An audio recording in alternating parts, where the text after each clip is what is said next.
Hey, what's up, everybody?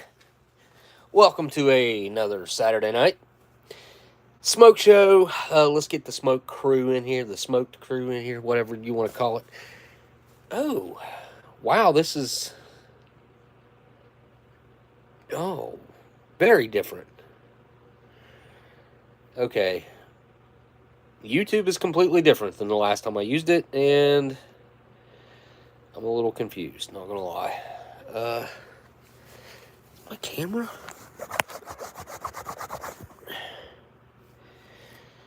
What is that? Huh. There's like a perfect line.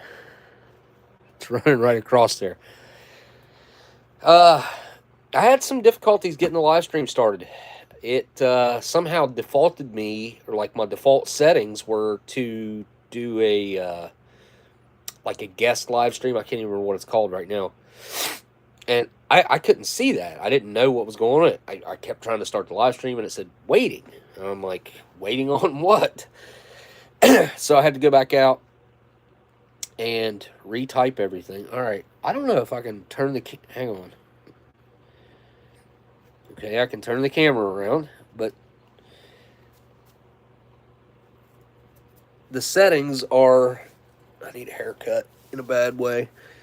Completely different. The screen looks completely different. Don't forget to hit that thumbs up or down. I never say that in the beginning, so let's do that. Hey, Delicious is here, my man. Uh, Obviously you saw the thumbnail. I got a box from you right here, and I went ahead and grabbed a Polish ration and threw it out there. I hope that this is untouched. I mean, there's no way for me to know until we get it opened up and you say whether it is or not. I do not see a customs like anything, and it doesn't look like it's been tampered with. So fingers crossed on that. Man, I had a really hard time trying to come up with what to do tonight. Um, I wanted, I really wanted to go freeze dried and try to dig out an old LRP, meal cold weather, something. And I cannot find. I've got, I don't know, maybe like the majority of a case, so 7 maybe, 6 or 7 meal cold weathers left in a case somewhere. I can't find them. And then I've got like 3 or 4 loose 1998 LRPs somewhere, but I can't find them. I mean, I went through probably 15 boxes to where I thought they were going to be. There is some stuff that's is too deep that I can't get to it. There's not enough room for me to move stuff out of the way. I'm in a situation. It's a good problem to have, I would say. So I'm not complaining. I just there's a lot of stuff that I can't. I don't have room to move and get to. So I do have. I have packages that are, well, 2 of them are more or less ready. I got one for Kaylin, which is right here, and I got some extra room in here. I don't know if she's around, but if we need to figure out what else I can put in here for you. I'm sure over the past year or two, we've come across something. I'm like, hey, yeah, remind me, and I'll send that to you or something. So remind me, Kaylin, if there's something that I can send you. What that was. Picked up some stuff for LC's kids, and I got a box to go out to Gabe over there. So yeah. Hey, Miss Marilyn, Storm Tracker. I want to say hello to everybody. Look, if you're watching this back, you are watching a live stream, and like, I'm just going to make a real quick point here. The interactions that I have and the talking that I'm doing, like I'm interacting with the people in the chat usually, and we're having conversations and we're talking about stuff, or I'm talking about something, rambling off. Obviously, I do that a lot. I'll I don't necessarily like to hear myself talk. I just talk a lot. So, uh, if that ain't your thing, you know that it's it ain't your thing. So just click off. You know what I mean? It's that simple. I never have understood people that would complain about any video or something like creative online when you can just click off. Like if you don't like it, you just click off. You get to the next thing that you do like, or and if you're so enthralled about the content, you can leave a positive comment or whatever. I just don't get the negative stuff. I've been on YouTube for, I've been creating on YouTube for like 9 years, probably 8, 9 years, something like that, probably right around there. And I've also, watched YouTube for years before that. And in all those years, I might have left when this is years ago probably.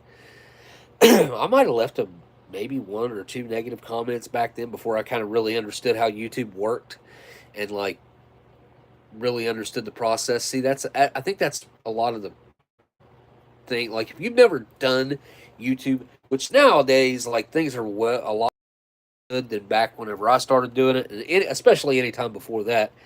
It's kind of really just becoming a lot more mainstream back then, and I didn't really understand the whole dynamic of YouTube, and live streaming wasn't a thing back then. I mean, it was, but it really wasn't on YouTube, if that makes sense. There was live streaming, but it was rare, and I don't think YouTube had started doing it yet. I think I started doing it not long after YouTube did it. So I've been live streaming now for what, like a solid 7 years, probably. I would say 6.5, 7 years. I can't even imagine. I don't even know how many live streams I've done. Hundreds, I'm sure. Hundreds. Let's see, if 7 years, just call it 45 a year. So 90 every 2 years. 180 for 4. So yeah, at least a few hundred. All right, let me flip this box over here. Let me flip this and flip this. I had a doctor's appointment this week that is kind of like, I don't know, I'm not exactly happy with the news that I got during that, and I'll show you guys what I'm talking about. Maybe somebody's got some advice.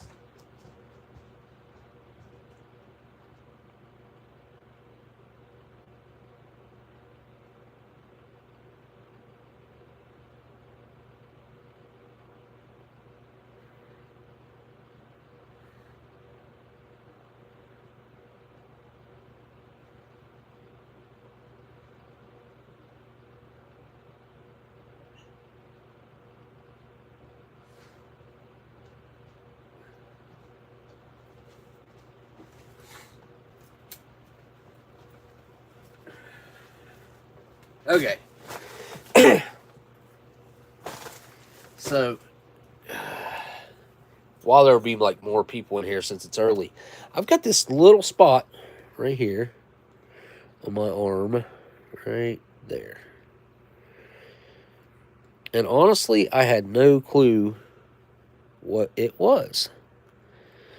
And it's so small and insignificant. I really didn't think much of it, and I almost forgot to even bring it up because, it's small. I honestly thought that it might have been like a wart because it kind of reminds me of like this thing on my finger. And I showed it to my doctor, and she's like, "Oh yeah, that's like a precancerous something or other." I was like, "Do what?" She's like, "Yeah, you gotta make sure you put sunscreen on that or wear long sleeves." And I was like, "You gotta be kidding me!" Like, so I'm not supposed to be in the sun now? Like, I don't know. And I asked, I was like, "Well, what about just removing it?" And she's like, "Oh, I don't know." So I don't know. There's another little tiny spot right above that. But there was like 4 right there, and they come and go. I've noticed in the summer they're worse in the sun and stuff. And then I totally forgot, but I have a similar thing on my chest that's been there for about, I don't know, 2 years probably. And I totally forgot to say anything about it, but it feels different. Like, I don't know. I don't know. So, I guess I'm going to have to figure that out. It's just been stressing me out. And there's nothing I can do about it except just wait.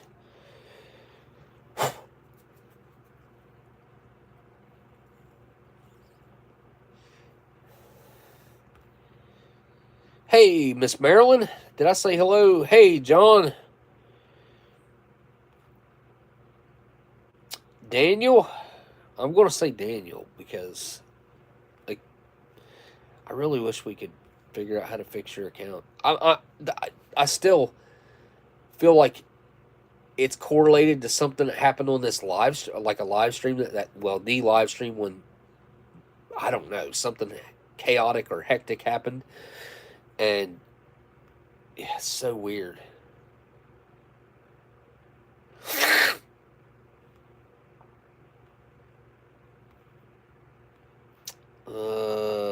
Erie Eric, Investory, hello. Hope everybody is doing as good as you can be doing, considering everything that's going on in the world right now. So let's just kick it off. Like, we're a little over 10 minutes in, 12 minutes in. We're just going to open this box from Delicious and see what Delicious sent over. And then we'll go from there. I started this to talk about the difficulty. I did kind of talk about it a little bit. The difficulty I had finding a ration to eat, something to eat. Because the reason I didn't do a live stream last week is because I just knew that I couldn't handle eating an MRE or really just about anything that I would have been able to put up on this table. I just was not feeling up to it. And I don't know what is exactly going on, but I react to food, I guess, 10 times more intensely now than any other time that I can remember in my life. I remember when I was a kid, when I would eat something, I would get a lot of energy. That was really the case with pretty much everything that I did, whether it was a bologna sandwich or sugar or drinking. So it didn't matter. Like, my body would process it and turn it into energy. Now, if it's something that's high in sodium or highly processed, or my body just doesn't want, like, it doesn't want to do it. And where I had pancreatitis twice, that's basically your body not breaking food down, and it backs up in your system and makes you really sick. Really sick. Well, anyways, I've had to really start watching my intake. And I can tell by the way I feel that day, like, if I can get away with eating something like that. And I used to be able to eat stuff like that no problem. Maybe it's because I ate trash all the time. Like, I just ate like trash all the time. So I never noticed. I just felt like crap all the time, probably. I mean, I that's the only thing I can guess. And now I react, I would say, at least 5 times. I said 10, between 5 and 10 times more highly to food now than I ever did before. So I don't know. It's just a weird thing to be living with right now. And then I wanted to try it, and I knew it wasn't going to happen. So that's where I'm at.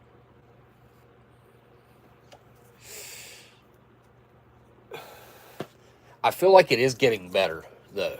That's another thing. I feel like I've made a lot of improvements over the past, I don't know, solid year and a half. So I mean, I did start fasting as well. All right, let me take the customs forming stuff off the top here real quick.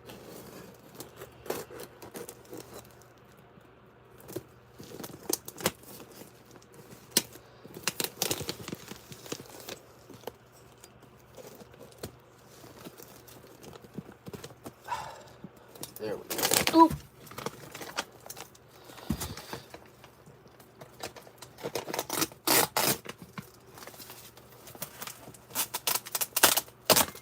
All right, cool.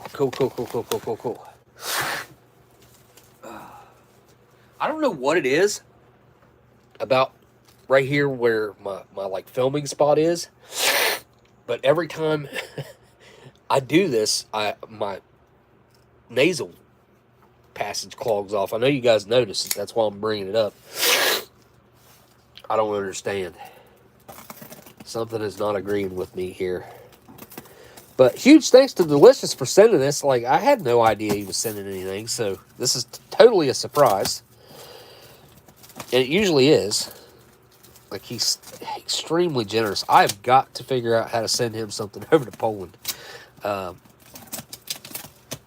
That, or have somebody pick something up over there and have it shipped to him.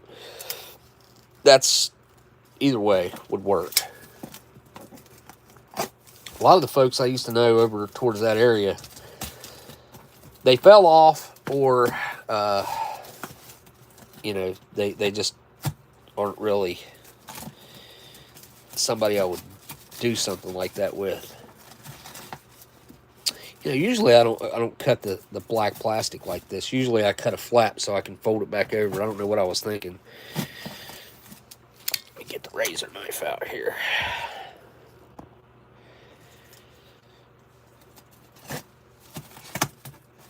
There we go.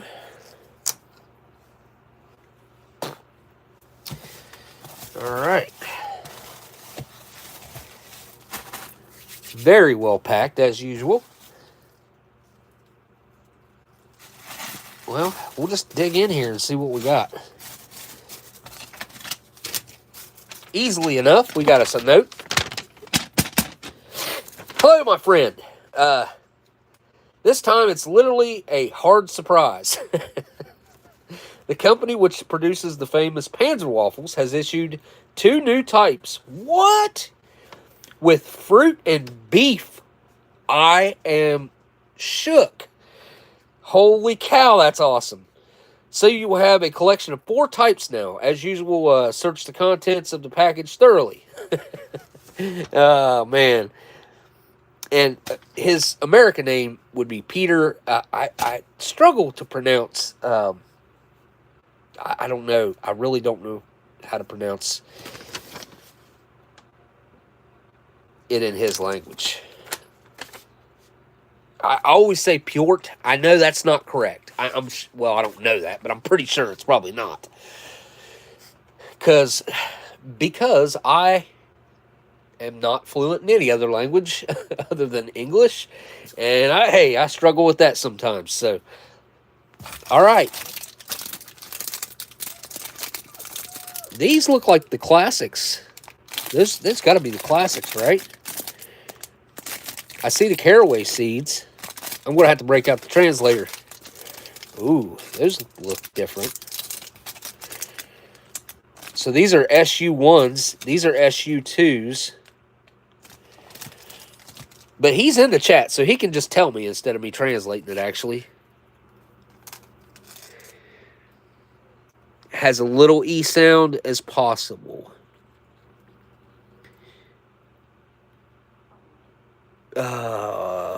That's not going to roll off my redneck tongue. Pjort. No, Pjorter.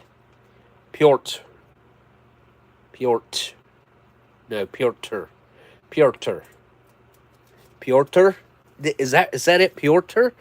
And obviously, I think it in American translate that's not it. Kayla says that is not it. I'm sorry. Again, my redneck tongue probably ain't gonna do it. It's fun to try though. Definitely giving it up my all here. SU1s are the classic. SU2 are the thinner version. Okay, got it. So these are the classics. These are the Lithuanian. variants. Got it. Look how much different they are on the toasted level. Even, like, I don't know if that's just by accident or if they always toast the Lithuanian ones more. I think they do. If, I don't know, in my memory, the Lithuanian ones are always darker. Delicious says he thinks that it's by accident. I don't know, man. It seems like I'd have to go back and like look at my videos again on the Lithuanian stuff, and maybe look at some other people's. But it seems like I think that might be on purpose. I will have to look into that. All right, so let's get this. Oh, what I just knocked something down. It'll be all right.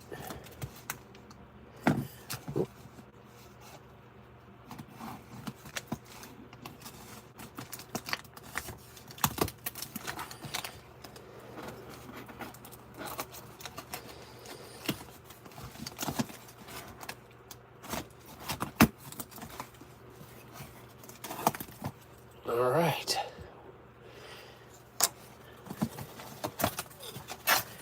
Awesome. He's so thoughtful putting the notes in there so we know what's up. I hope you find these little boxes interesting. They are contemporary smokes from the U.S. brands, but sold in Italy. Since you seems to like the Pall Malls, I've chosen them. Don't know about Philip Morris. Oh, Philip Morris is awesome. If they're any good. And small old box. Well, the same person had the second pack for sale, and I just couldn't resist. Man, you guys have really got it going on over there, because they just won't let anything get by on eBay over here anymore. Like, they have cracked down. And I've seen a lot of people, and this is going to make you guys sick, but I've seen a lot of people stripping packs. Sealed, unopened packs. They're opening them up, stripping them out, and selling the empty packs. And it's driving me nuts. It'll have a better life in your collection, or you may trade it for something interesting, or might make a gift. Dude, you have not got to do this. This is so crazy. It's like a little smoky Christmas whenever Delicious does this. Like, it's crazy. Well, it's right on top. Let's just go for it. What do we got here? Wait a second. These are Austria. And these look extremely vintage. My nose is clogged up right now. I mean, I can smell, but not much. Well, let's just look them over. Wow.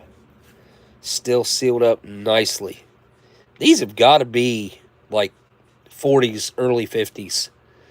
Just judging by the packaging. But they're in extremely good condition.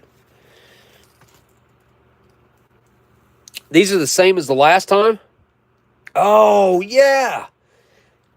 I didn't know that you had another pack of these. Holy cow.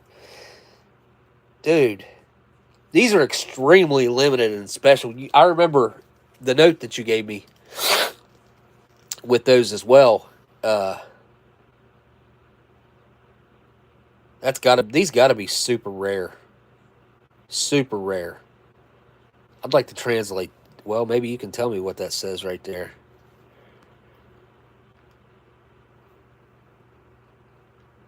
It's probably not, it's probably just tobacco information, but I'm just curious.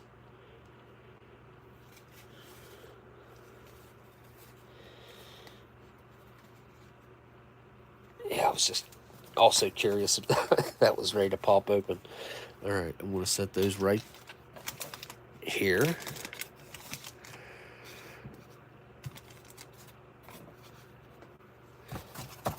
All right, let's keep going here. Oh. No way. What? What's the free about? Quality American blend. Oh, these are interesting. Pure taste. Additive free. Really? Well, that definitely is not the case over here. Monopolio Fiscal? Huh. Tax stamp, obviously. Love the intricate tax stamps. Sometimes they have holograms in them. Sometimes they have like a little strip in them like money does. So cool. Serial number. Well, now they got QR codes on them.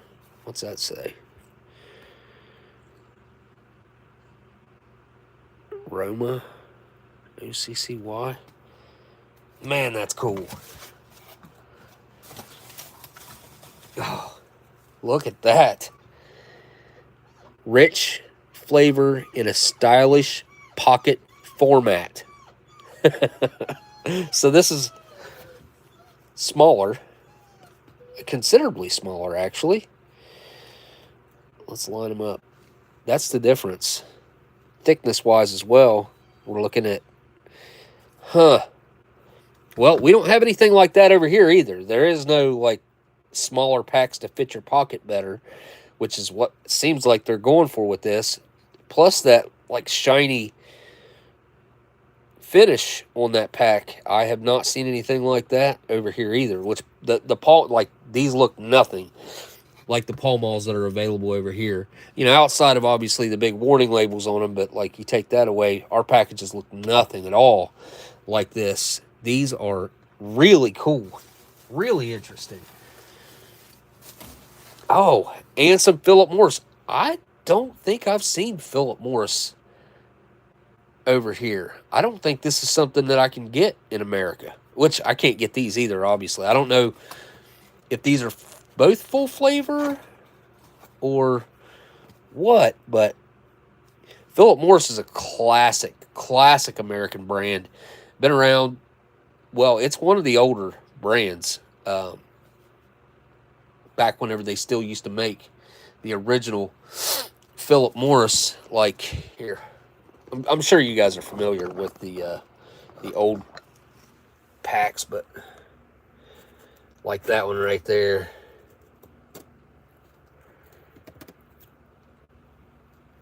Yeah.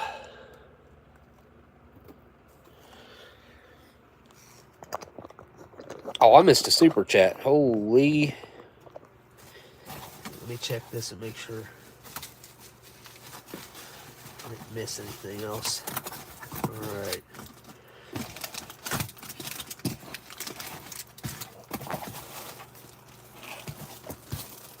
Man, that is so cool, man.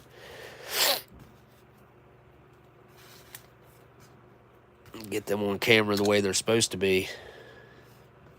All right. Let me check the super chat real quick. Where are my comments at?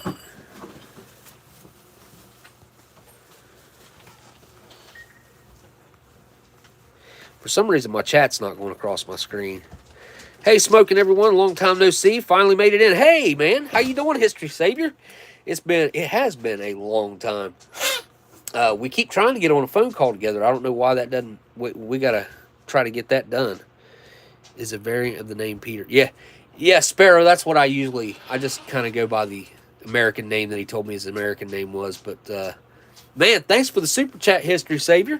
If you guys haven't already, go to Delicious's channel and go to History Savior's channel and go ahead and subscribe. Like, History Savior's all over the place. Delicious gets his hands on foreign rations that usually, like, he gets them early or he'll get them before anybody else has ever had them. And he gets really interesting dishes and other, like, cans that we won't probably ever see over here unless we get them from Delicious. So, definitely go if you enjoy rations and that type of thing. It's a great community. I highly suggest going and subscribing to their channel. And I'm not just like, not just saying that. I've been subscribed to their channel, watching their videos for years.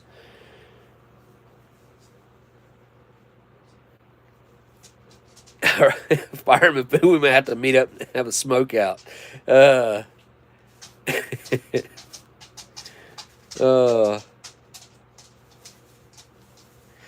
James, I've had a Lithuanian sitting inside a cabinet for 5 years.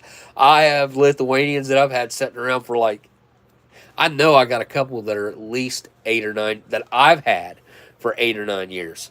So I don't even know, like, they were probably 2 or 3 years old when I got them. So I probably got some that are 11 to 13 years old by this point. Yeah, the Pall Mall. Okay, so I don't even see anything on here that would indicate whether they're full flavor. I mean, that says pocket edition. Rich flavor in a stylish pocket format. I gotta stick this in my pocket just to feel it. I gotta see like what all the hype's about. You know, it's kind of like having like a smaller cell phone, because, well, compared to that versus that, I mean, that's a pretty substantial difference, especially in the width and the length too. It's even a little bit skinnier this way. No, yeah, maybe a little bit skinnier that way. So cool. I can't wait to try one of those. All right, crackers. We got the new variant of the crackers. And they really got fancy with the packaging. Look at the cow in there. The bull. Obviously, these are going to be your beef variety. And this is, well, these are the 4th version that they've came out with. Let's take a look at the, maybe I can do it without messing them up. So are these going to be in the rations now? Are these already in the rations? Oh, there we go. 375 calories per 100 grams. How many grams is a package of these?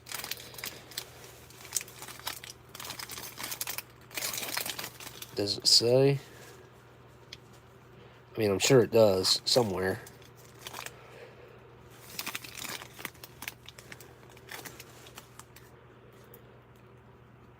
So, yeah, it's looking like 375 kcals per 100 grams.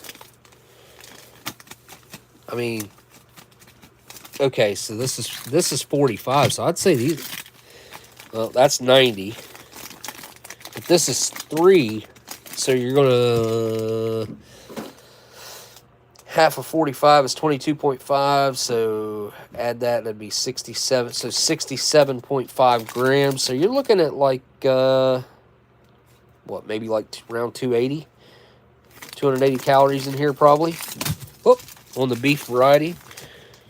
I'm curious on the sodium, since these are like a, I'm assuming like a beef bouillon added to them, or maybe not, maybe like it's beef fat. Protein, wow, 12 grams of protein per 100 grams.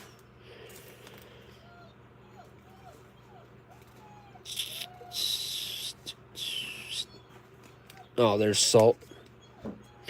1.4 grams, not bad. Not bad at all. 2,000 calorie diet reference, obviously. Man, that is... I just love the packaging as well. Like, that's a really interesting change. Like, they went from these, which maybe these are civilian. Maybe that's why. But, we'll ask Delicious and see. Wait. Huh. Didn't realize there was 6 biscuits in here. Yeah, these are thicker and denser considerably. So, maybe that's why they bake them longer. and they end up darker like that because they're so much thicker. And then we have the fruit ones right here, which these, I can already tell you, if these are anything at all like the Biscuits Brown and the Biscuits Fruit,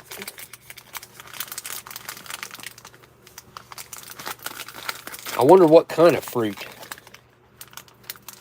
If it's like a raspberry, maybe, of some kind. No palm oil. Awesome. 100% vegan. What do these say? No palm oil. Natural. High protein. Very, very cool. Very interesting.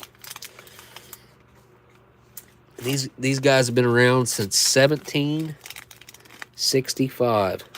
I don't know if I remember seeing that on older packages. It's been a while since I've had a package of those. I'm sure I could go grab some out of an old, like leftovers of SRG. Man, that's cool. Should I open these right now? Delicious. Why is my chat not showing up? SU3s are like, they're like Biscuits Brown. Raspberry mainly. Man, that sounds good. I'm a huge fan of the Biscuits Fruit. The British Biscuits Fruit. I don't know why I like them so much. I know there's a lot of people out there that don't like them. I really enjoy them. Yeah, I literally have to push on my screen to get the chat to come up. Oh, a week ago, so we could reference your video on these. I almost just want to set them on the shelf so they look cool. Because, man, well, maybe they'll end up in, if they end up in rations, like, I'll obviously be buying some rations at some point. Okay, he said to make sure I went through here, so that's what I wanted to do, is make sure I went through here. And I always keep the letters. And they will go over here in my manila folder. Man, this is cool. So cool.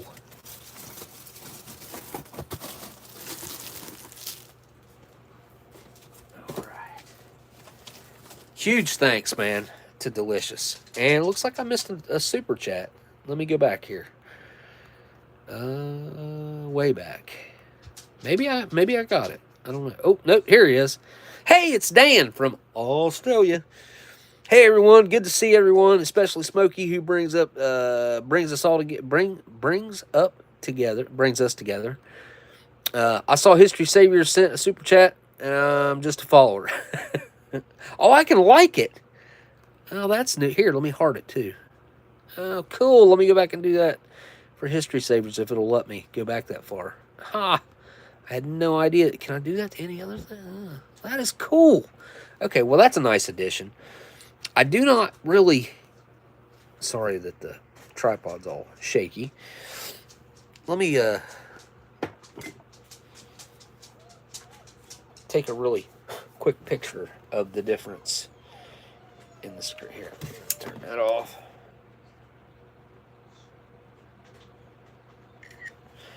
Okay. So this is what my screen looks like right now.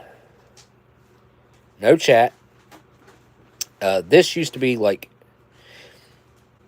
a lot different. And then this is all different as well. And right there's where I can change the chat. But I'm half afraid to do it because sometimes it like overlaps itself whenever I try to change it. Let me go to live chat. Okay. So live chat is looking good. This tripod must be unstable. Something like that is going on here because it is awful shaky. Alright, maybe that'll work.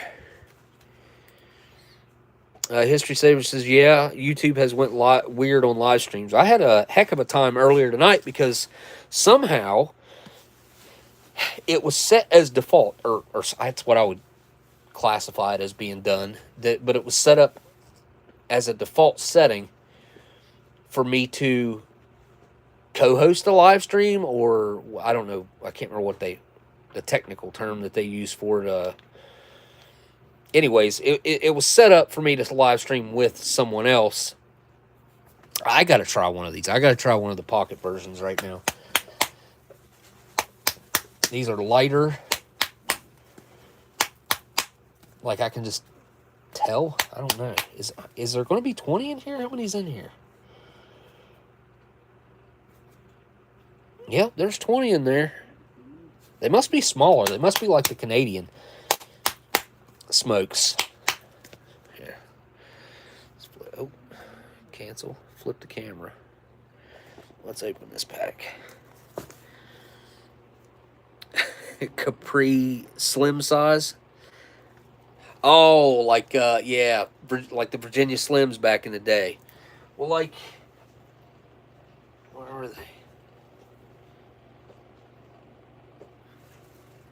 Yeah. Right here. This pack of Export A's that trucker sent me. But like these, no, these are bigger. Are these bigger? Hold on. Alright, so these are definitely smaller smokes than I'm used to. But I do like the way that these are divvied out into two separate packages. Very small. Need to wipe the camera off, it looks like. I'm going to leave this out. And then I'll get these palm balls open real quick. And we'll compare to the little Canadians. Almost hate to cut that, but I will keep this package, obviously.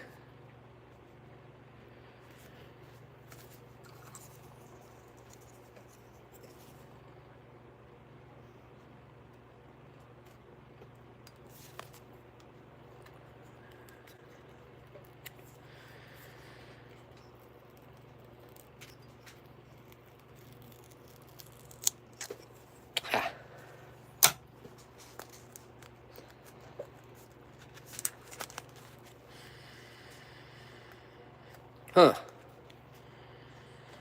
That smells way better than... Really mild, but it's got a really fresh scent to it. Oh, whoa, that's way different. It's almost got like a fruitiness to it compared to the standard full flavors right there. Let me wipe this screen off. Or camera, whatever.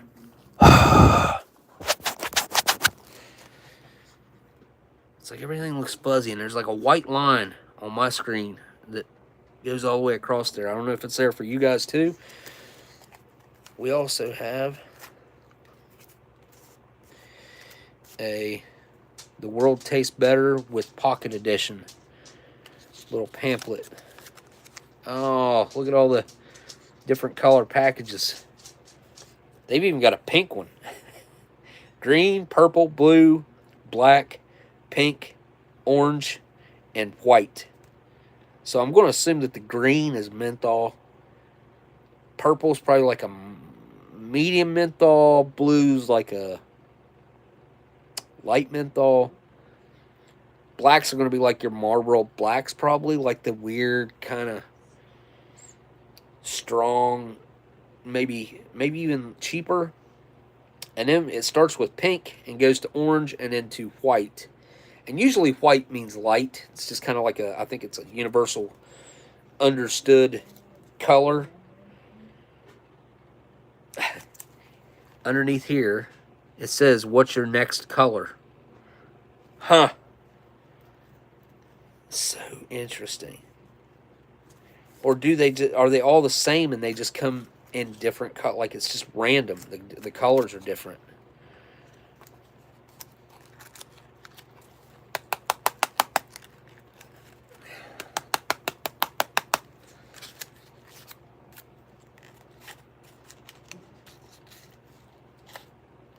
Oh, look at that.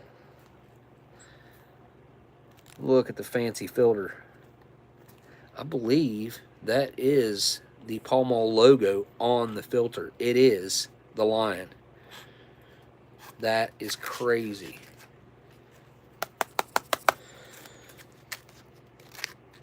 All right, I gotta make the lucky.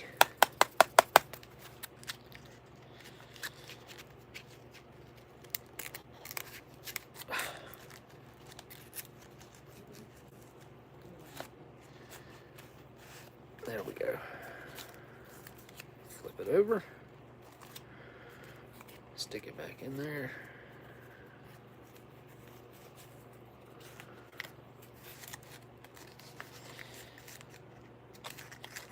Close it back up. I can even put the tax stamp back on it if I want to. Nope. Nope. It's not going to stick. Which I can fix that. Huh. It's definitely got a fruitiness to it. And it is slim. It's on the slim side.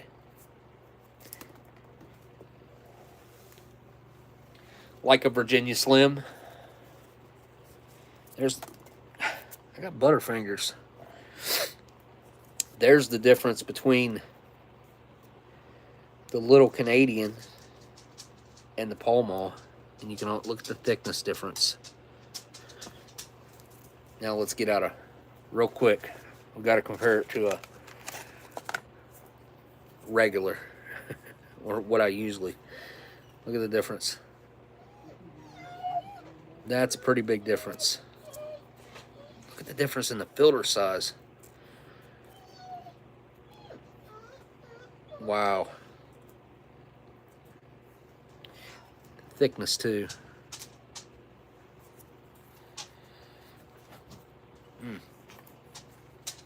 I have a feeling these are going to be pretty interesting.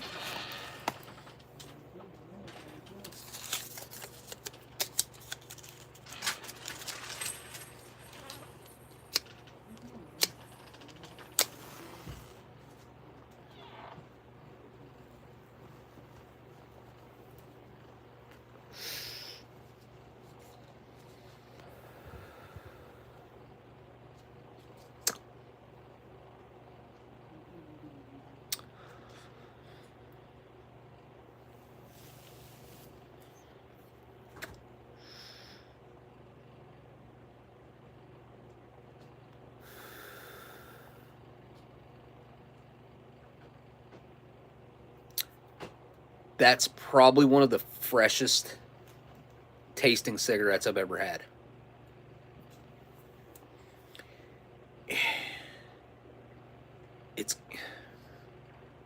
It definitely does have like a really fresh, almost like a fruitiness to it.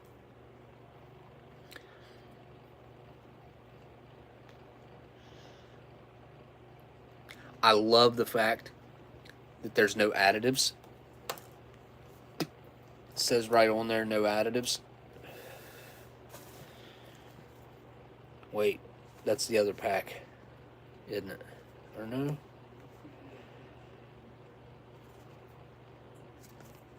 Where did I read that? Made in the EU under the authority of British American tobacco brands and incorporated in the USA. It even has the nicotine level in there, 7 milligrams. Did these say it? Ah, these are additive free. I've got to try one of these. But these taste like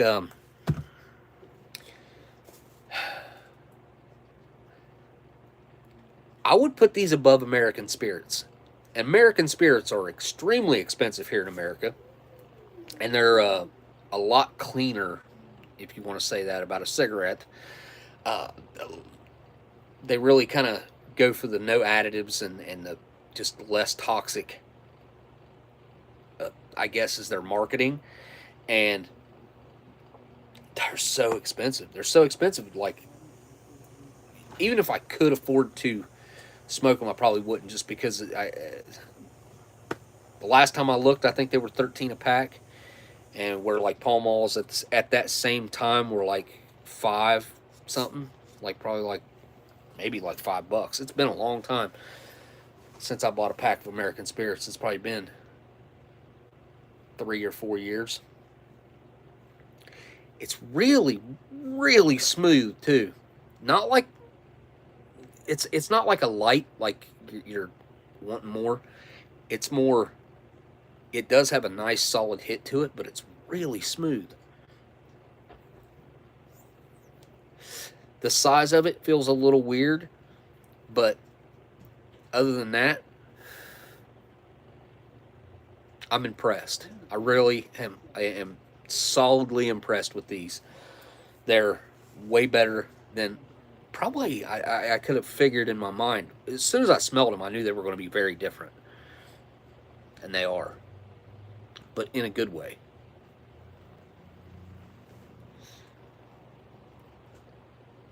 Yeah, see, they would never sell something like this here.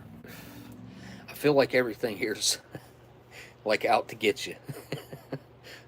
I know it's like a doom and gloom, but it really kind of is. Everything's out to get you.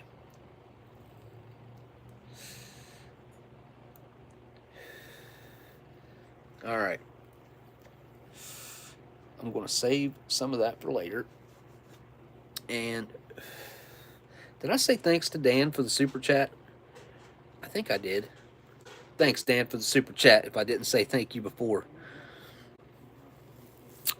More of a vintage style smoke. I would say it just has like more of a, well, I mean, obviously those other ones, it's going to be as close to a pre-1950s, except made now and fresh, that you can get. We can't. American Spirits is the closest thing you can get that's like not filled with toxic chemicals. Although I'm sure there's some in there. Oh yeah, that's right. I can like them now and heart them. That is correct. All right, let's get into a ration. Okay. I'm really tempted to eat these fruity biscuits. I think they're all broke right there, too. It feels like it. Yeah, they are. It kind of looks like, well, it kind of looks like grapes. Because they kind of use that as a grape. Well, except for the top. I don't know.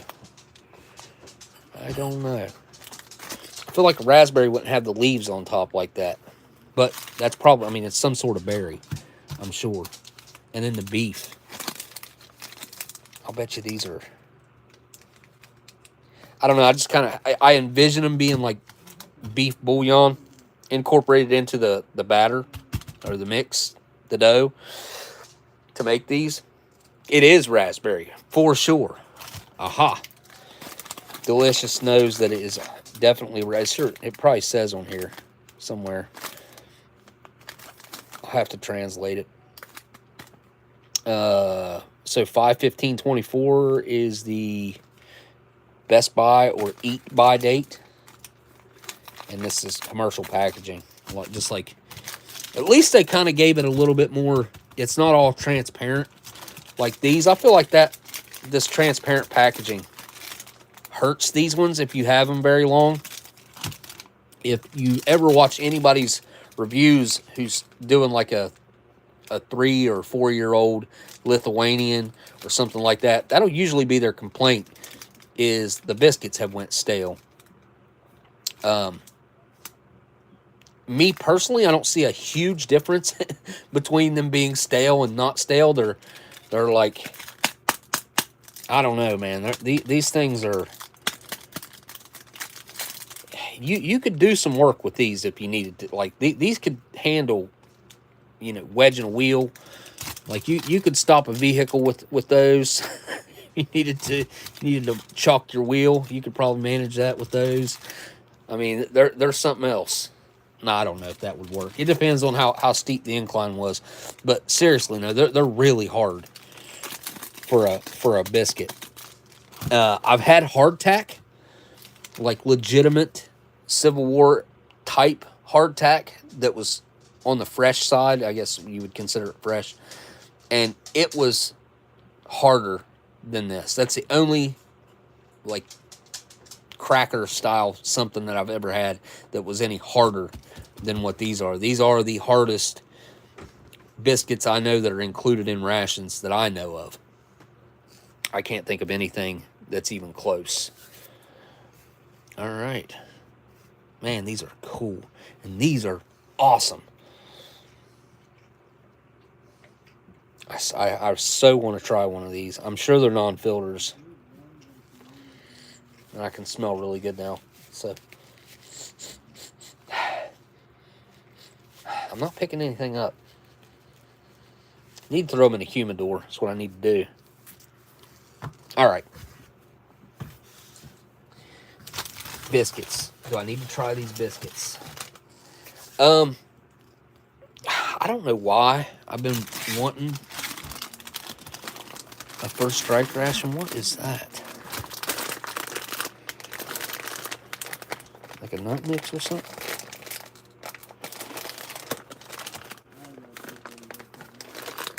I don't know what that is right there. I guess I can read the ingredients on it. Yeah, it's some kind of nut mix. Peanuts, candy, like M&M's probably.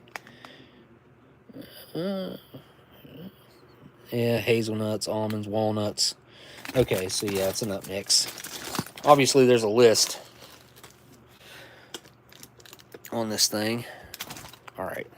My spoon cup, this is only one of my spoon cups. It's kind of getting out of control.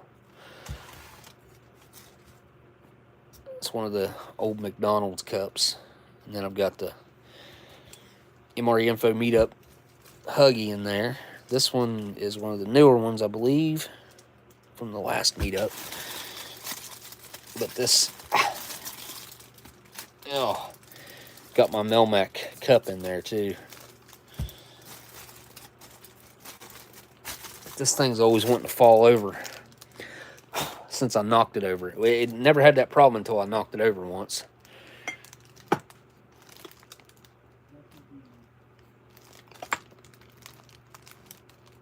What is it? Oh, he had doorstop. Starting cool and heading warm. Let's see what's in this, because I just grabbed this thing. I really got to find some of these. This is one of the older ones. Older style. This is a 2015. 252nd day. And I got these in like... I probably got these in 2016. So I got them when they were about a year old, I would say. So I've had these things now for... Oh my goodness. Wow. 8 years? For some reason I was thinking 9, but that's because 2015. Wow. But yeah, I've got to find some new First Strike rations. Well, yeah, I did see some the other day. I think I'm going to pull the trigger on them. Wonder if the tuna's still good. Yes. I'm going to say yes. This is, what is that, albacore? Yeah, it's albacore, right? Yeah. I'm going to guess that it is. Look, I have stored these extremely well. This case has actually been underneath my bed. And I took some out. I've given some away and traded some off. But I've got this one and I think 2 others left. I never even packed other stuff like in the case with it, so they're just sitting in there by themselves. But they've stayed nice and cool the entire time. So I would say that these have been holding it like right around 60, 65 degrees the entire time. So they should be about as fresh as any 2015 could be, outside of some that maybe would have been refrigerated or frozen, which I doubt there's very many of those out there. There might be some, or someone put some in cold storage or something. Or even, you know, somebody put them, I guess, underground in a cellar type situation that stayed like 55 or something. I don't know. I'm ready to get into a First Strike ration though, I think. So let's just do it.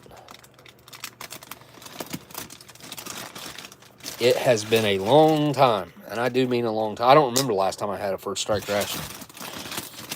I didn't have very many of these left. I only had the couple, and I kind of, my kid, if something, if something was to go on, something was to happen, they would not mind eating this type of stuff. It's like your gas station type quick snack foods and stuff like that. So that's why I kind of tried to keep these around for as long as I have.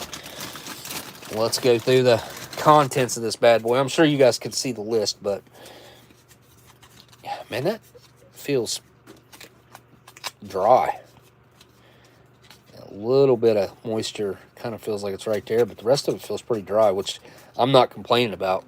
Only 80 calories. I've never understood why they would use... I don't know. I don't know why they'd use tuna. I get it. It's commercially made. It's cheap. I kind of get it. But at the same time, it's 80 calories. It's 80 calories. Let's see here. It's low in sodium, compared to a lot of the other stuff. 16 grams of protein. I mean, that you really can't beat that.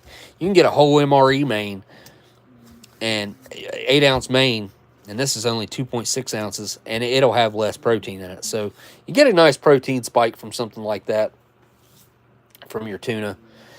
And if I was gonna pick a tuna, it'd either be lemon pepper or albacore. Like, albacore is the best tuna. I think the other packages actually might be bigger. I think albacore's always... Is it always smaller, or is it smaller because it's like the higher cut quality? Okay, let's see what else is in this bad boy. I did not look at this list, so I actually don't know what's in here. Other than, I saw the tuna and stuff. Mocha dessert bar. Those things are intense. What do we got here? Some cinnamon zapple sauce. I haven't had one of these in a minute either. An actual zapple sauce, which is, that is not a sticker. That is actually made on that package. I've had them where you can peel the sticker right off, but that's actually printed on there, believe it or not. It is not a sticker. Interesting. 228th day of 15. Yeah, I'm a fan of the cinnamon applesauce, zapple sauce. What we got here? Ooh, a shelf-stable Yapple turnover. Yummy, yummy. And there's your ridiculous fat-free mayonnaise. Why? Can somebody tell me why? Why was this ever packaged in a military? Like, is somebody trying to watch their hips or something? Like, I don't get the fat-free aspect of this. They could have put regular mayonnaise in here, and it would have held up just as good, better even, than this monstrosity of a...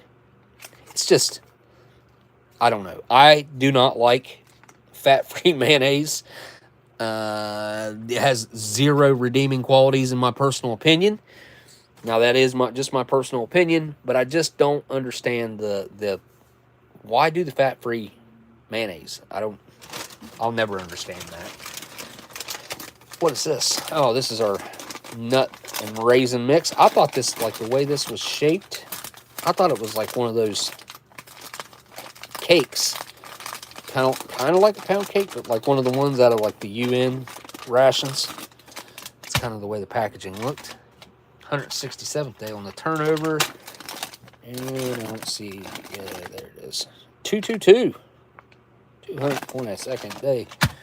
Have you guys seen anything about David Copperfield this month is supposed to make the moon disappear? I don't know if that's like something that you guys have heard about. He's legitimately supposed to make the moon disappear. So here, I'll be quick. Let me go through the contents. Or no, actually, I brought this up. Let's just talk about it real quick.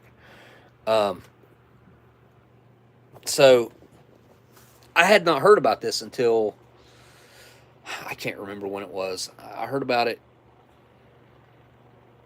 It was like maybe right after we came back from Hawaii, or somewhere in there. But before I had ever heard about it, I had literally said something to Amber, maybe a couple times, at least once. I do remember saying something that I had went outside and the moon wasn't there. Like, I literally was like, the moon was just there and then it's not, and then it wasn't there. I specifically remember it, and I was like, well, maybe I didn't see it or something. Like, I rationalized it in my head. And then I saw this later. It was like the repost of an Instagram post or something like that of David Copperfield's, and he's like, if you've seen anything strange in the sky, if you've seen the moon disappear, tag us and let us know. I didn't do that, but I'm telling, like, I brought it up before I'd ever even heard about it, and I was like, man, it's really weird. Like, sometimes I'll go out there and the moon, like, I know where the moon's supposed to be at, and it ain't there. Don't ask me any other questions. Like, I know how crazy this sounds. I do. I really do. I'm not trying to rationalize how crazy this sounds. I get it. But at the same time, I've also noticed it. I voiced it out loud. And then after I said it, I saw this. And I'm like, holy crap. I'm like, two and two together. I've seen this, or not seen this, technically. Not seen. How could this possibly happen? Because I didn't know anything about it. It's not like there was any subliminal messaging or however you try to rationalize it, that I was hypnotized or whatever. No, there was none of that. Legitimately, the moon wasn't where it was supposed to be. And like one night, I remember one night it should have been close to a full moon, or maybe roughly a full moon, is what I'll say. Because I had looked at it the night before, and like, I always know where it's at in the sky because I'm outside all the time, like messing with the raccoons and you know, the outside animals. So I go out one night. It's a nice clear night, and I'm like, where's the moon? Like, and I'm out there around the same time, so I mean, I know the moon's path where it usually typically is in the sky for me, and especially since I had seen it the night before, there shouldn't have been much of a difference. I'm confused. I am confused. If you guys have not heard about it, he hasn't announced a date, because I looked into this earlier today, and it just says February of 2024 sometime. Like, I don't get that part of it. And I'm going to assume that he's going to want the moon to be larger. And I know there's also an eclipse coming up, but that's not until April. I believe it's like April 8th. I don't think it's a lunar, though. I think it's a solar eclipse. I don't know. I'm not sure about that one. I've not looked into that.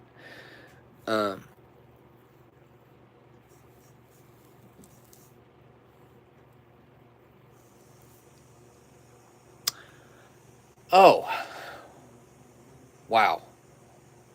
I do not know how I did not bring this up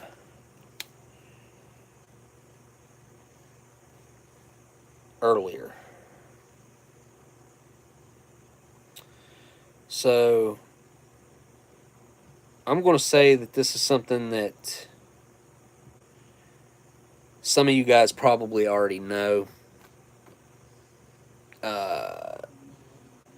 There was a fellow who used to come on these live streams all the time. His name was JC.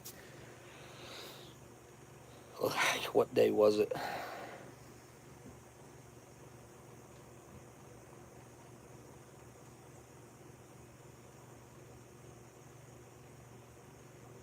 So it would have happened last Sunday, so a week ago tomorrow, that JC passed away.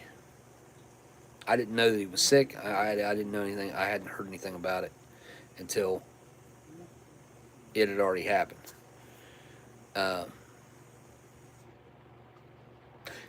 So I just wanted to bring that up to your guys' attention, because I know you guys talk a lot in the chat that I don't even get to see at all. So I'm sure there are people in here who's had probably many conversations with him over the years, because he was around for years.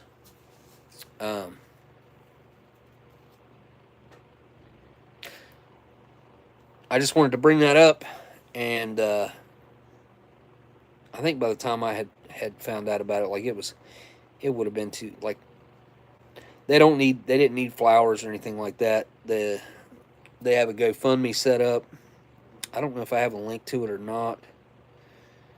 Let me see here. If I can get a link to it, I'm going to post it in the chat right now, just because I gotta get. It actually slipped my mind, and I feel bad about that. Man.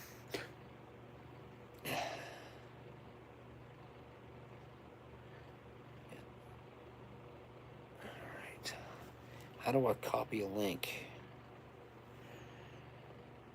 Help by sharing.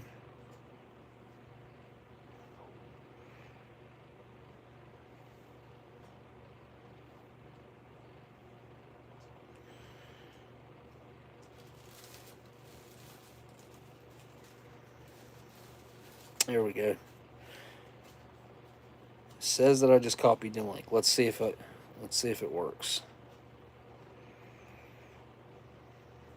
I should have done this at the very beginning. Oh wait, somebody, looks like Miss Marilyn already did it. Is that going to be a clickable link? Since Miss Marilyn posted it, it might not be a clickable link unless I post it, and it might not even work if I do it. YouTube is weird and has gotten weird about posting links. You can't even post links to your own stuff anymore. It's like my own videos. I can't even post links to my own videos sometimes. Like, it has gotten really strange. All right. It looks like for me it's a clickable link. Is it a clickable link for everybody else? Spicy Tuna says that mods can post links.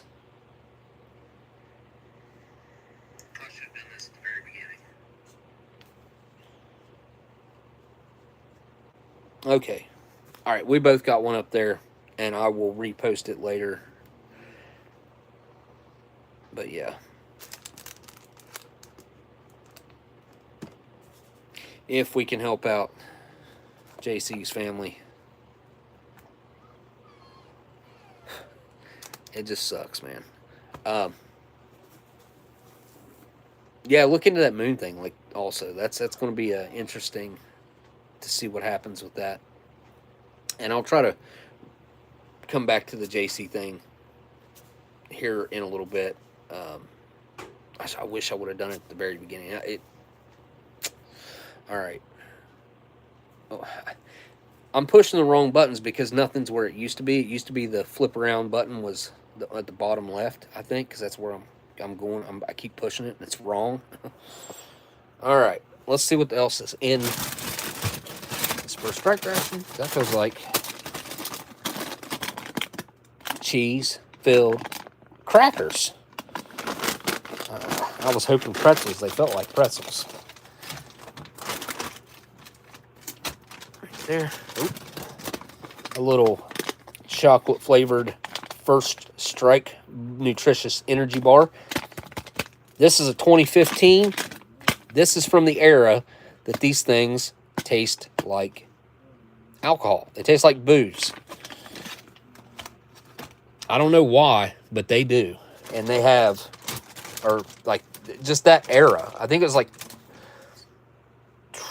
2014, 15, maybe even it got into 16. But then they kind of started reverting back to an actual chocolate flavor.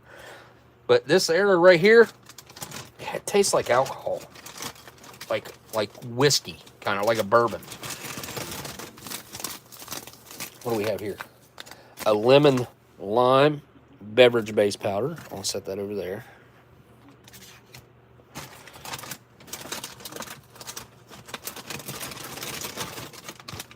Ooh, sandwich, shelf stable, honey barbecue chicken. What? I didn't even know this was a thing. Huh, I've never had one of these. Cool. Made by Bridgeford, Statesville, North Carolina.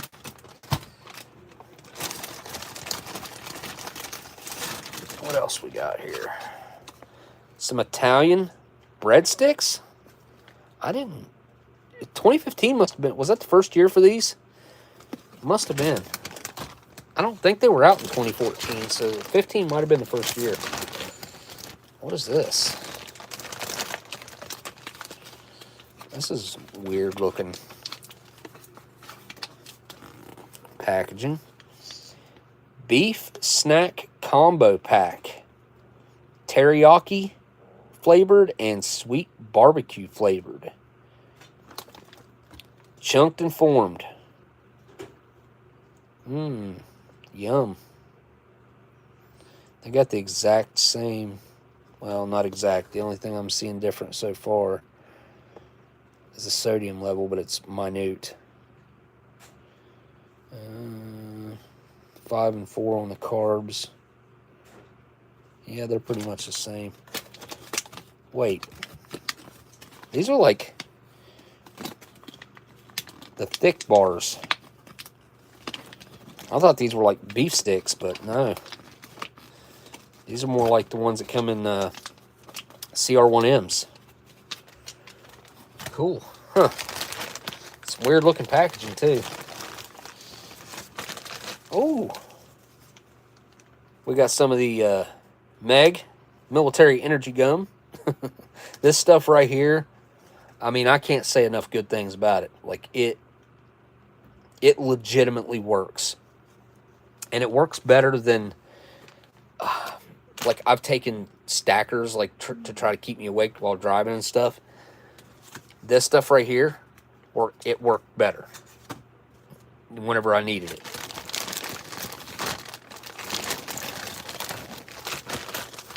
And we have a vanilla dairy shake powder. And this thing has got powder clear up into, even up like above that. Oh, that's going to be a fun one. And we got our MRE spoon, partially biodegradable. We got one of those. And we have this really nice resealable bag. You put all your leftovers in. Everything smells like the gum. Yep. Ooh. That smells real weird. Oh, that plastic mixed with that, is that peppermint, spearmint? What is it? What does it say? Surely it says, right? Come on. It feels like this has been, I don't know, chewed. I think somebody chewed it and put it back in the pack. Anyway, funny smelling bag. Oh, yeah, it does not smell good inside of there. And there, that bag is now empty. You get your little card with everything on it. And accessory packet. Is it going to say what's in it? It just says A. Looks like there's a couple wet naps in there. A couple things of, maybe only one thing of coffee. Pack of matches. All right, let's take a look at it. Usually I don't even open these First Strike accessory packets because there ain't nothing in there I need. All right.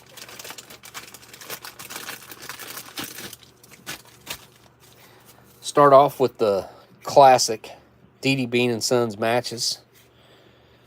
They are D.D. Bean and Sons, aren't they? Yeah, there we go. Yep. They are going to be brown matches with red tips, pinkish red, and they are strike on back. This is like the non-bleached, non-colored, non-anything. It's just kind of your standard brown matches. Here we've got us a pack of Coffee Instant Type 3, freeze-dried, 1.5 grams. Package of iodized salt. A package of sugar.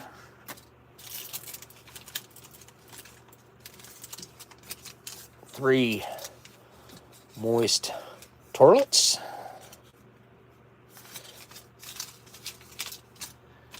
We have one creamer. Package of cinnamon chiclet style gum. And one United States issued booty hole ration. What? There's no way this is right. We missing something? This can't be right, guys. Art and Nina's pretty much out of business, as far as I can tell. Since what I've talked to him, he said he ain't had nothing.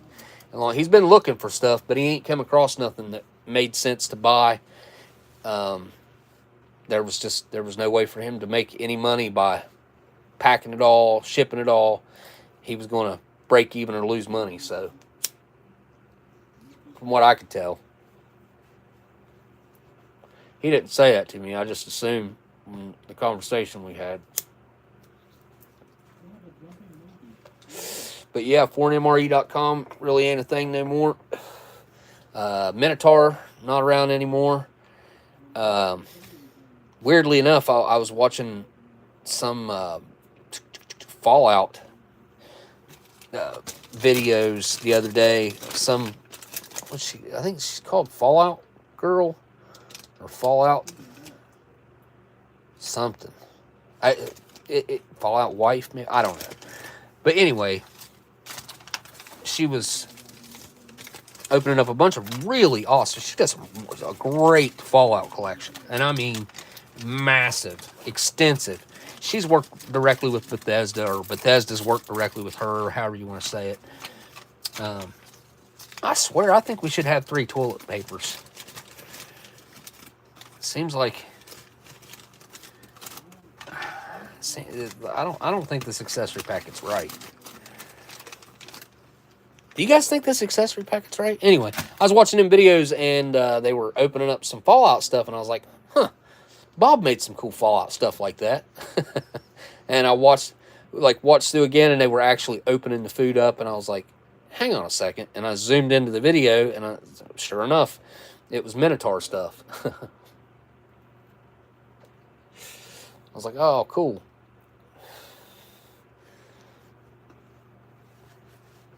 Yeah, it had sugar. Yeah, it's got a sugar in there. 1 sugar. 1 pack of coffee, 1 creamer, and 1 sugar. Right here. There it is. And then we got 3 moist towelettes. I could have sworn there was 3 toilet papers in the First Strike ration.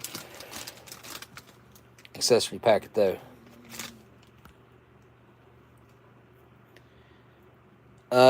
Yeah, Daniel. Don't get me started on that. It's been a gripe of mine with them from the very beginning, but, you know, to each their own. I choose not to, and never have. And I could have back in the day, like in the which that's way too long of a story, way too involved, and there's people in the community and all that crap. But there's a lot of things I never mind. Never mind. Anyway, yeah. Enough said about that. I don't know if is everything on screen? Yeah, it kind of is. Let me move that. Stuff's a little hidden there with an accessory packet's back here. I guess we can put it right there. The list doesn't really matter. And the bag's not on screen. Guess I could move this massive, heavy I don't know if Delicious is still here. How much does this weigh?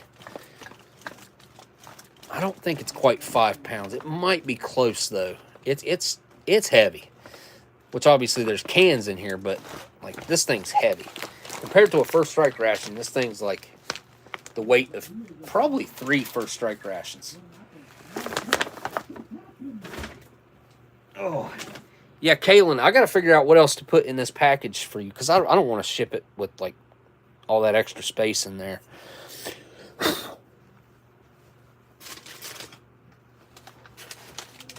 Oh, I was really wanting to, oh man, I don't even know where to start looking.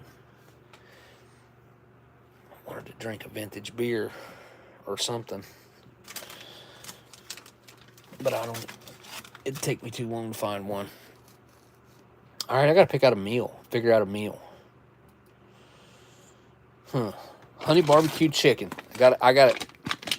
That's a given. Well, History Savior was curious about the tuna. What am I supposed to eat the tuna on? Not Italian breadsticks. Huh. Well, that's weird. There's nothing. There is nothing to eat that tuna on. Like, I need crackers or something. Huh. I'm gonna have to. I'm gonna have to go find crackers. Oh, crap.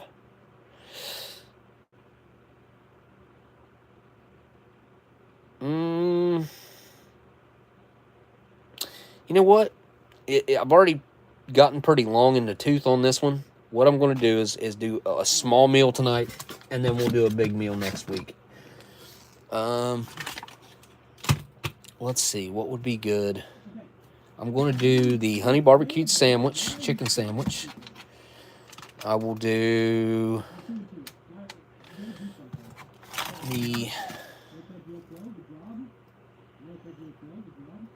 mocha dessert bar, which means I'm not going to do this tonight.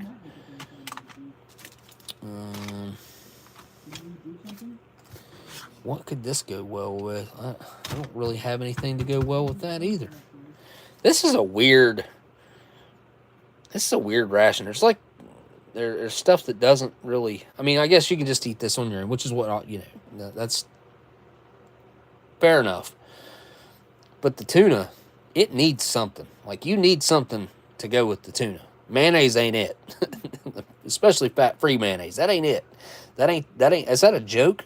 Like, there's like, this will be funny. They'll be all ticked off because they got nothing to eat their tuna on. Because, look, this is what you got. I don't. Maybe I'm missing something. Maybe this and that are the bomb. You know what? I'm going to give them the benefit of the doubt, and I'm just going to throw that together, and I'll try that next week. That'll go good with the chicken barbecue sandwich. We'll have us the lemon lime drink. Ooh, the apple turnover and these applesauce. Now that's a good combination. And we'll save the dairy shake and the First Strike bar. Cool. All right. That's going to be a lot of food because I'm only having like 3 items tonight.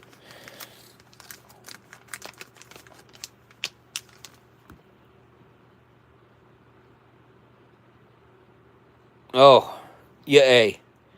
Daniel, knock on some wood, like, right now. Go ahead and just knock on some wood. Man, this bag is not wanting to. I mean, I could pull on it, but I think it's going to rip the bag before it opens up. Usually when it's like that, I'll try to. There we go. Little trick I learned years ago. I used to struggle with that, so I'd usually rip it or break it.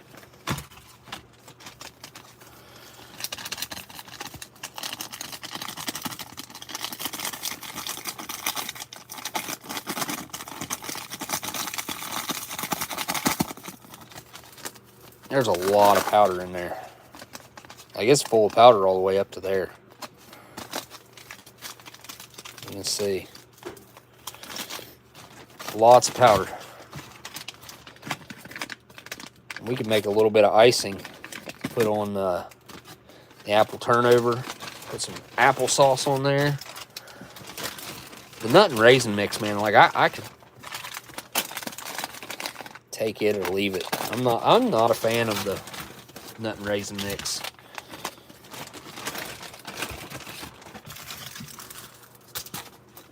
And I will try to see if I can find some regular mayonnaise before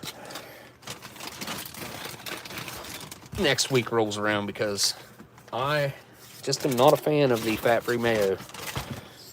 Not even a little bit. I think I got a bunch of... Wait.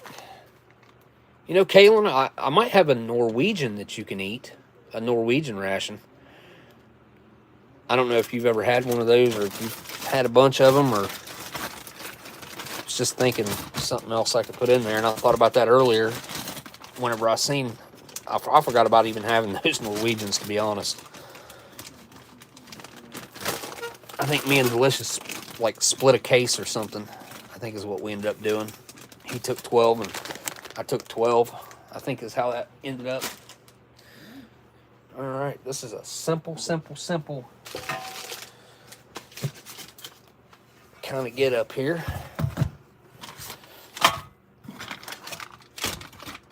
I'm gonna go, since I already got water boiling, I'm gonna go throw that in some boiling water.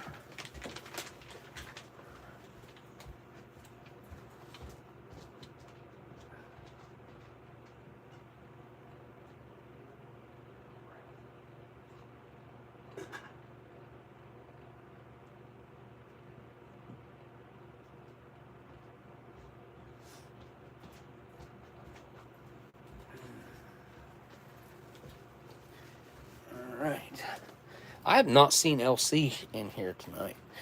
There was something else I was just... what was it? Kaylin, I've had some Norwegian rations. Oh yeah, I don't think you can go bad with, or go wrong with any of the Norwegian mains. I'm not a fish guy though, so I've not pushed myself into that, eating any of the fish menus. Although I should. I mean, I should do things that I'm uncomfortable with. I should do that more often. Okay, I got a water here. There was something I was just doing.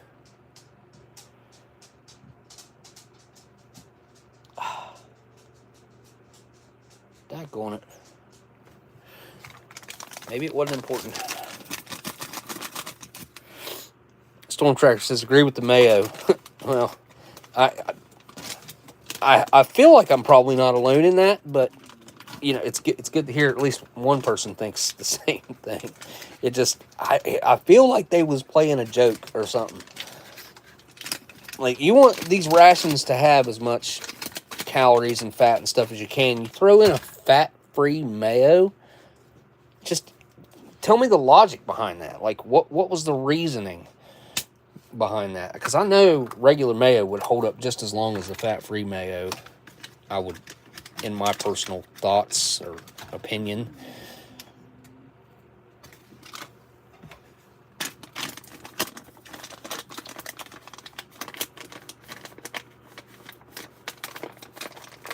Close enough. A little crooked.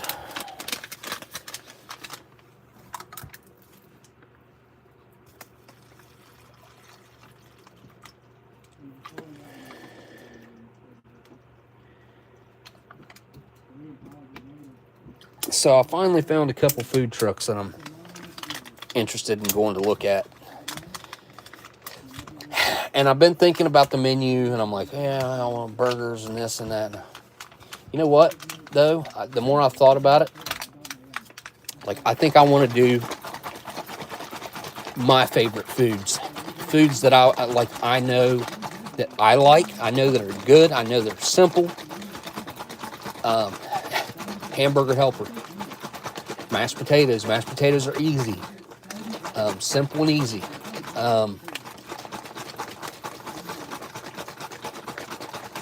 What else was it that I had in my mind? A meal outside of a burger, because I do want to do a good burger as well. But I'm trying to come up with the menu, since neither one of my kids have taken the initiative. Even though I told them, like, come up with the menu, come up with the concept, what you think. I was like, use, you know, my, like, the eating history, you know, my stuff as the base for it. Grab this.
All right.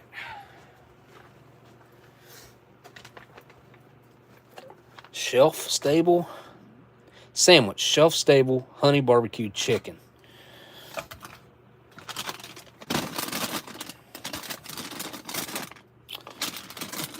Some combos of the cracker variety. Really good shape. Looks to be.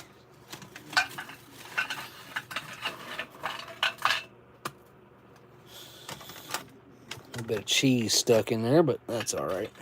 I'm not going after it.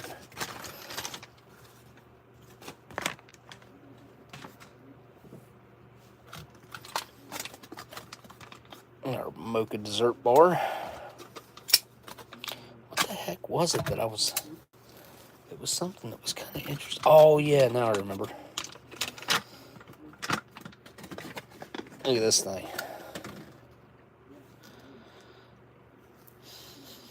It smells amazing, actually. I'll tell you what I think about that thing here in a second. That is the mocha variety. So there should be a little caffeine in this, I think. Seems like there was. Let me look.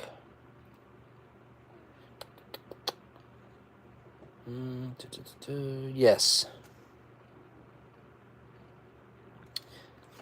There is some caffeine in there.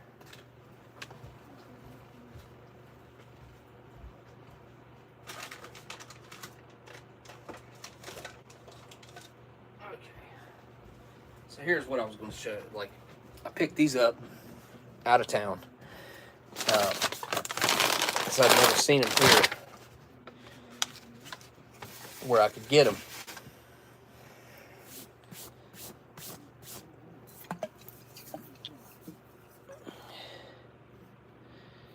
Orange shine sickle. And the people said this one sells out all the time. Like, as soon as they get it, it sells out. So, I thought that was kind of cool. And then, Mountain Java. I have not opened either one of these, even though that sticker kind of looks like, it's like masking tape.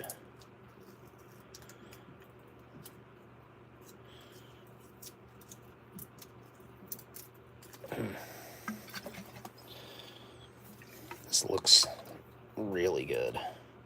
Actually, you know what? The orange with a clean palette right now. I think I gotta try this orange. It's room temperature. It's hot.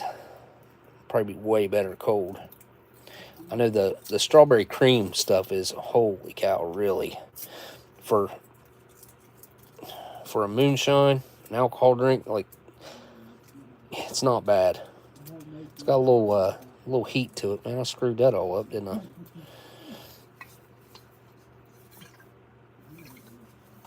Oh, there's the color.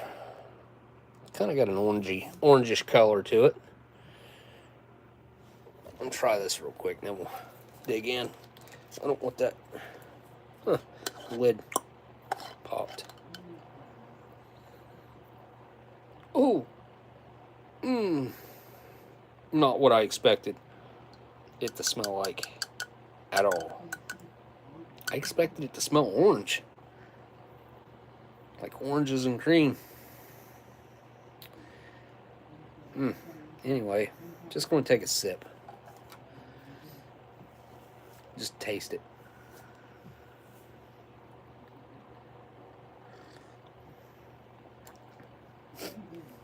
Ooh.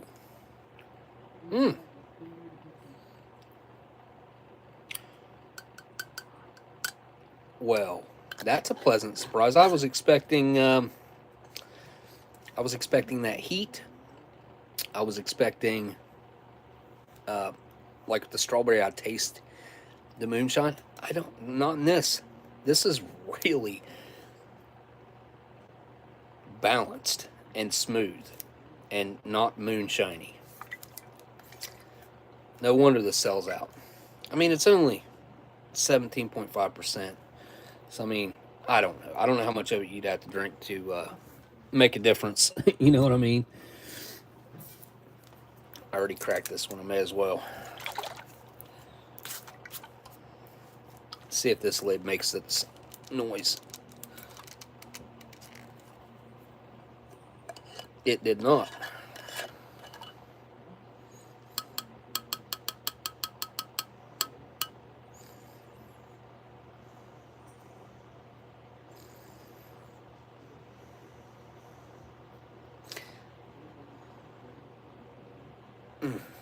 I mean, I smell both the coffee and the moonshine.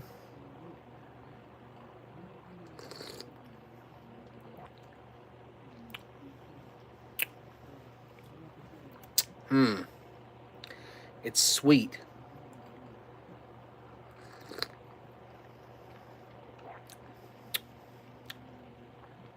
I mean, there's a little bit of that, like I guess I'd call it heat of the moonshine on the back of your tongue, and then you feel it in your throat a little bit, but that's pretty well done, I must say. Pretty well done. I don't know how long this stuff can sit out. Shake well, refrigerate after opening. So I didn't hear the thing. Store between 25 degrees Celsius or between 32 and 75. Contains dairy, milk, and cream. Soy, caramel color.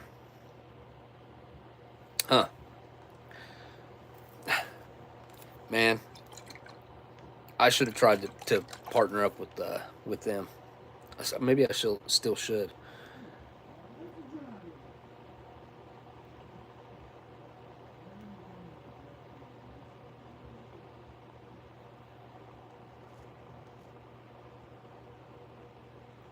Smoked salmon shine. Ugh.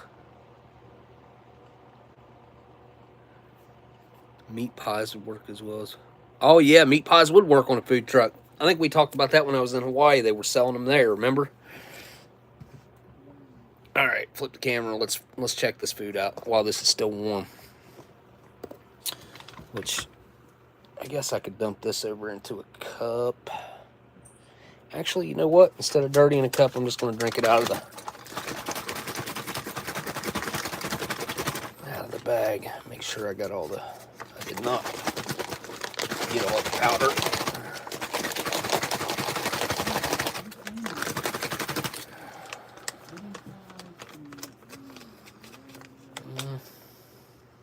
What is that? It's weird. I don't know what that purple came off of. Aussie meat pies are amazing. Yeah, Dan sent me some meat pies, and they are exactly what you think they are. Did I have one on the live stream? Seems like I did.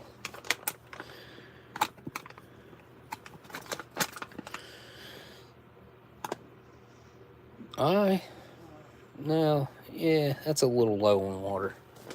I'll give it a little bit more here. That should be good. Yeah, I could easily drink those. Add a little ice to a cup. Give this lemon lime a try.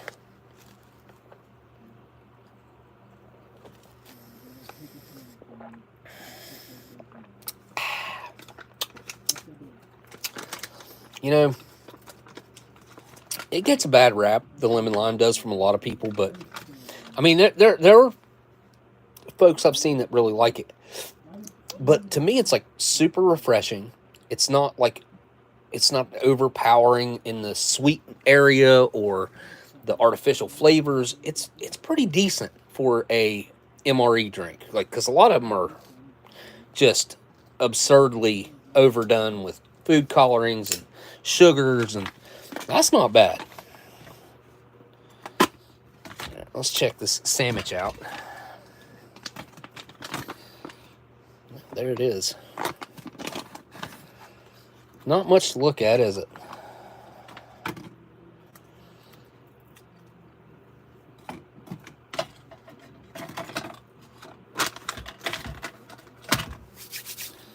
Yeah, let's just break it in half. Not jam-packed with filling there. All right, here we go. Down the hatch.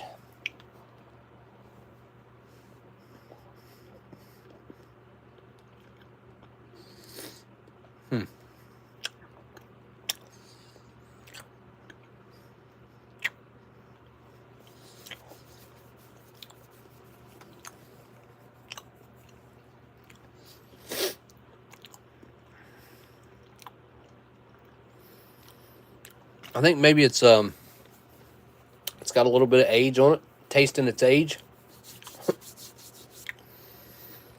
I don't know. I've never had this one before. It tastes like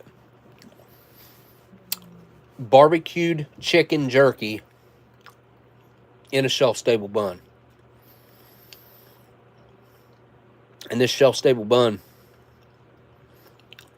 has that classic preservatives flavor that is very, very distinct when it comes to shelf-stable breads.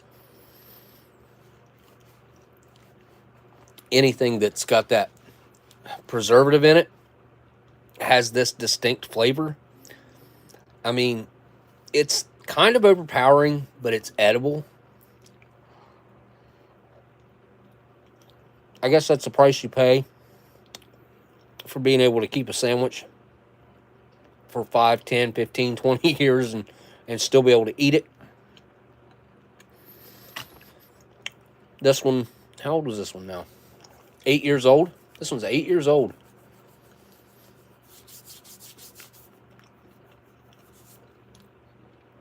Honestly, though, I mean, it doesn't really taste old or anything. My gripe about these, though, as you can see, we're running out of filling. And we still got that much bread left. There's going to be nothing down there. And there's barely enough filling in it for it not to be like, it needs more filling. That's my complaint about the Bridgeford sandwiches. They never have enough filling. Like, that's going to be 80 to 85% bread.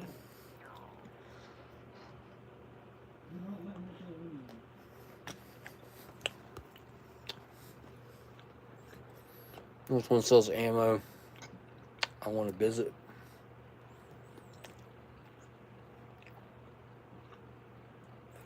The sandwich did not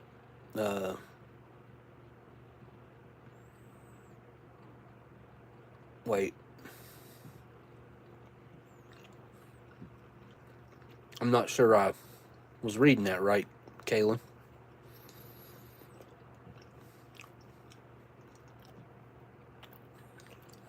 Oh yeah, the Chinese steamed pork buns. Mm. I had some in New York that were, oh my gosh. I guess it was one of the highest rated, or maybe the highest rated place in the country. And like the place was so packed all the time, they just took people in. You had to sit right next to strangers. Like that was kind of their thing, one of their things. It was an interesting experience. I mean, this is all right. Let's take a look at this piece of chicken. See, it's kind of like jerky. It really is. I mean, it's dyed that orange color all the way through, and it has a really similar to jerky texture, for sure.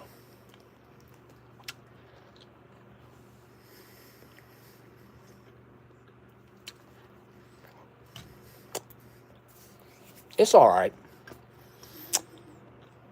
I feel like these might go all right with it.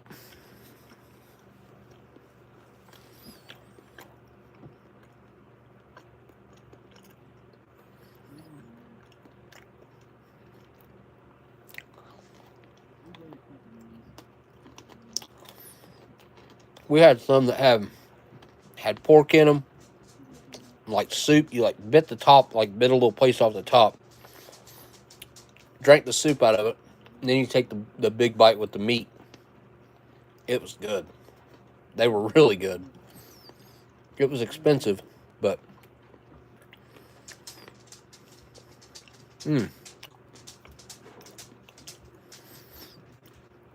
that really added a whole lot to that last bite of sandwich I just took.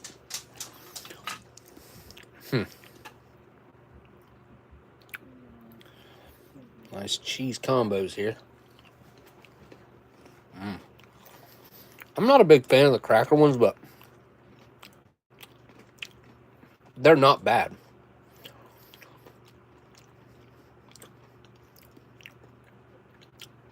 It's been a long time since I ate the cracker ones. I always eat the pretzel ones.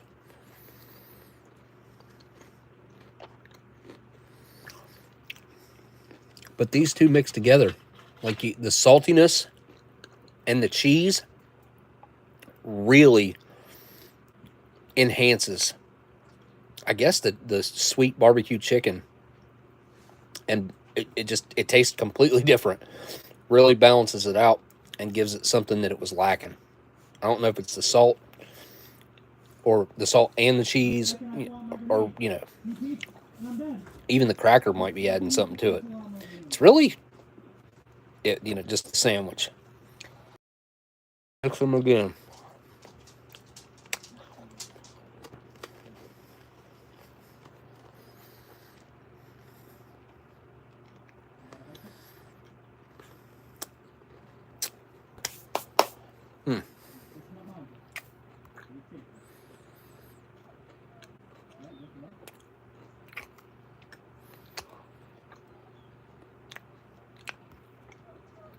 We talking about my dog? Stella, come here. Stella.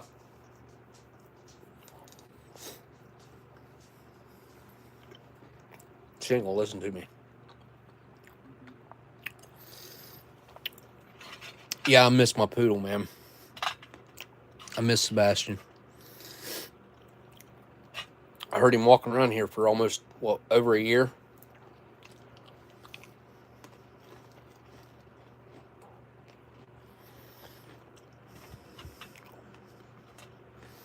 Very distinct claws on the fake wood floor. Laminate. Does any of them have a bunch of cheese in it or no? I like to try to bite the half off with the cheese.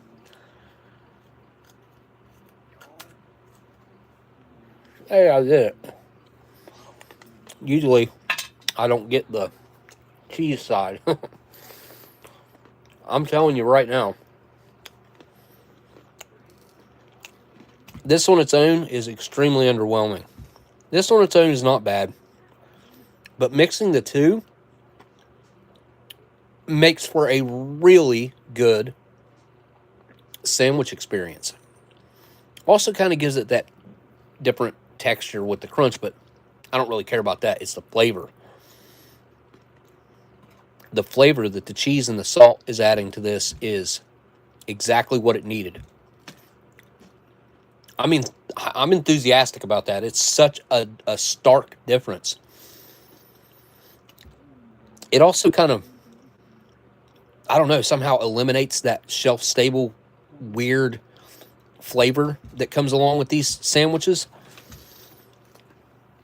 I wasn't even going to eat any more of this right now, but like I gotta do this again because it's really good. Mm-hmm.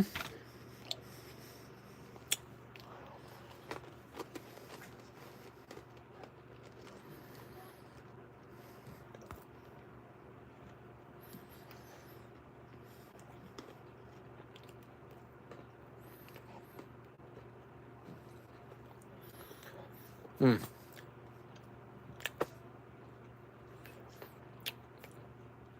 My son turns 20 in, what's today's date?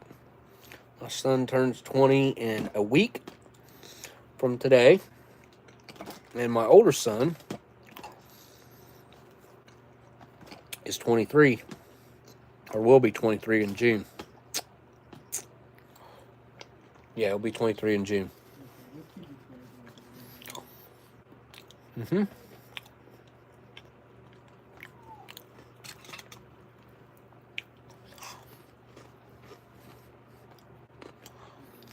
Yeah, I'm a huge fan of that. I can't believe how much it changed it.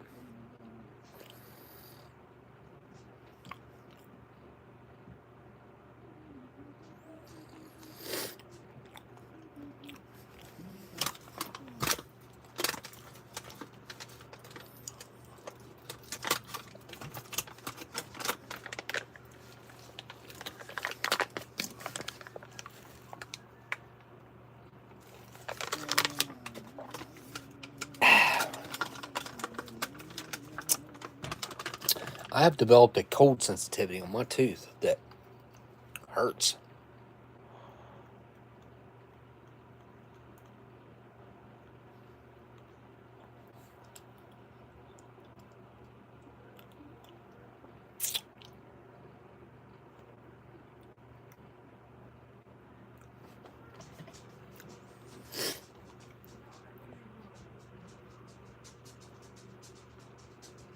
Look at that.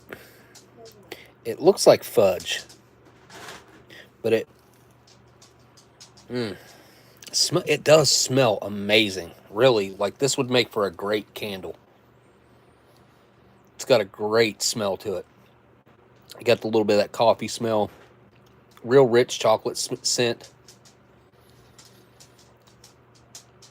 I'm gonna try.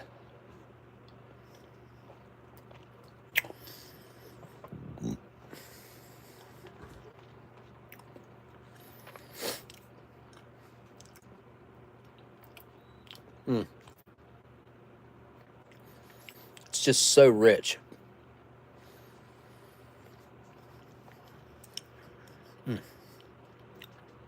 It's almost like eating fudge. You know, like fudge will take like little bites, and that'll be it. Like they give you those little tiny spoons sometimes when you get it like that. You eat about that much of it, and you're good. That's exactly how this is. For me, this is like 4 or 5 servings. I don't care how active I am. There is no way that I would just chow this thing down. Like I would squirrel this thing. I would nibble at it just like I'm doing right now, and I'd turn it into at least 3 or 4 servings. Like 3 if I was super hungry, 5 if I just wanted to pick at it. I mean, it's seriously though, it's satisfying enough because it's so sweet. It's got a lot of flavor. It's got a great aftertaste, and it kind of melts in your mouth, kind of. I don't know. It's a weird thing. these dessert bars. They're not exactly what you would expect. It's kind of a like a chalky. It's got a chalky dryness to it. Mm-hmm.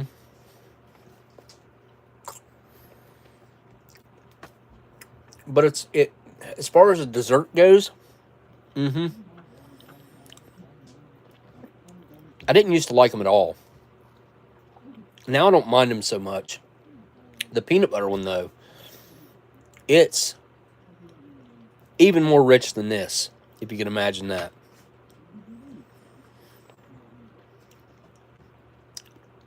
It's like super concentrated, is how I would describe it. Like you boil everything down in a pot and make a bar out of it. And that's what you got here. It satisfies the sweet tooth, though. I'll say that. Without a doubt.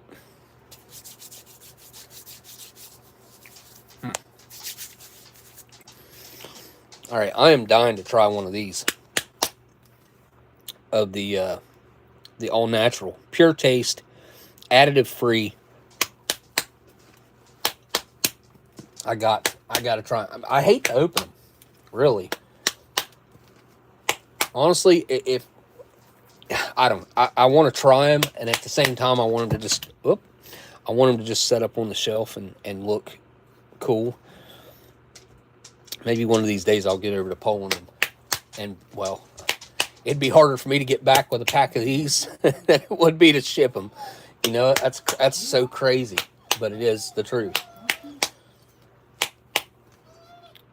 All right, I'm going to commit. I'm going to open them. I love these die cut edges on them. Basically, this pack's an octagon because it's got all four corners are cut at an angle. What's up? Hey, come here. Come here. See everybody. Say hi.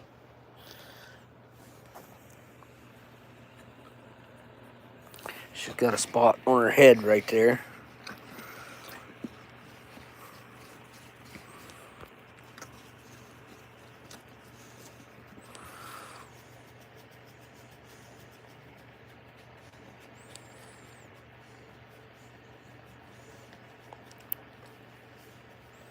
Big baby, ain't you? You big baby. You smell like a dog. You just come in.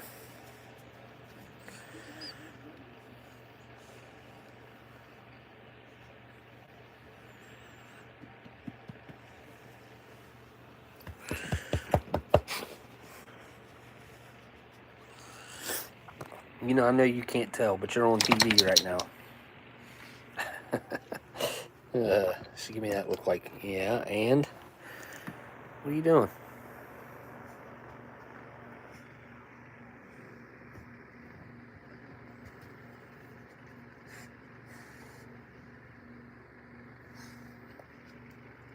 Yeah, I got you in the shade, blocking the light off of you.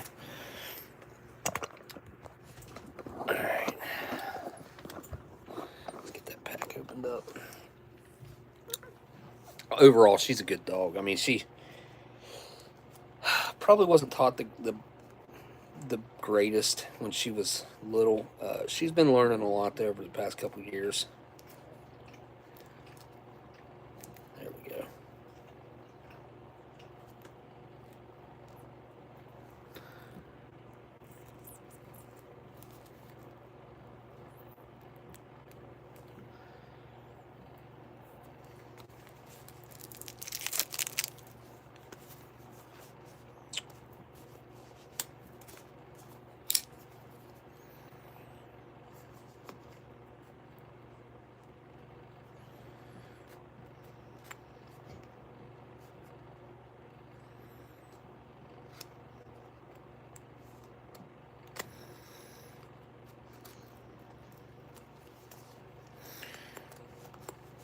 Go.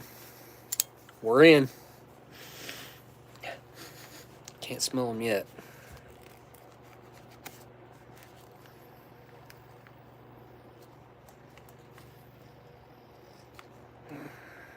Those don't have much of a smell at all.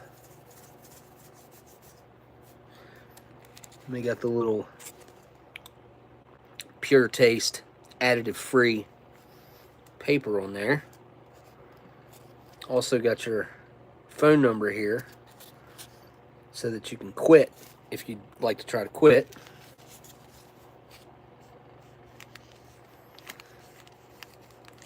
They almost seem like they tried to use recycled paper or something, maybe. Get the lucky one flipped around there. I mean, appearance-wise, looks like a normal Pall Mall. Here, I'll get you a closer look at it. I mean, I'm super lucky to get to experience these Polish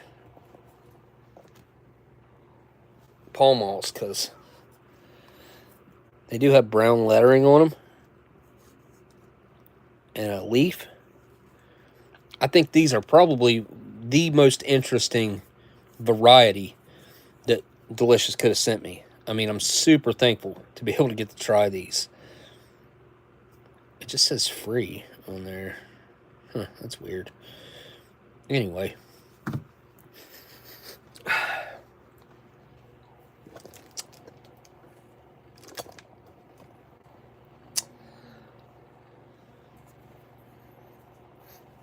Ain't got much of a smell. I mean, it smells like a really light tobacco. I mean, it's there. It smells like tobacco, but it's light. And my sniffer is clean as a whistle right now.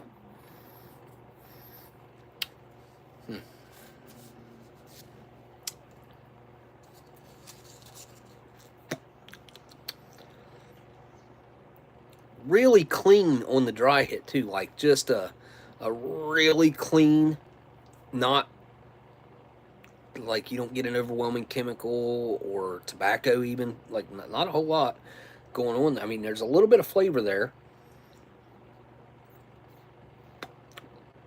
of tobacco. It's light.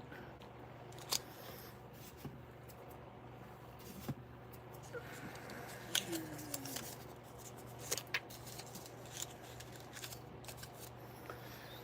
it a try.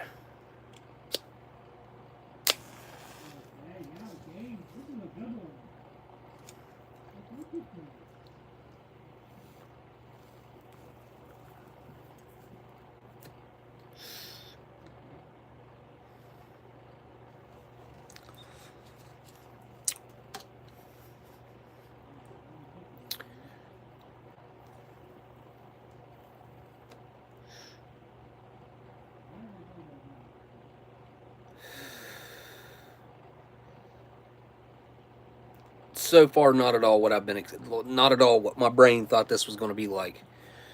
This is far more intense just in the beginning, and usually they're pretty light in the beginning, no matter what they are. Even like the vintage smokes that are really strong, they even start out pretty light until like the tar and the tobacco kind of filters through. Especially on the non-filters, they finish hard. But this thing, this is this is an intense smoke.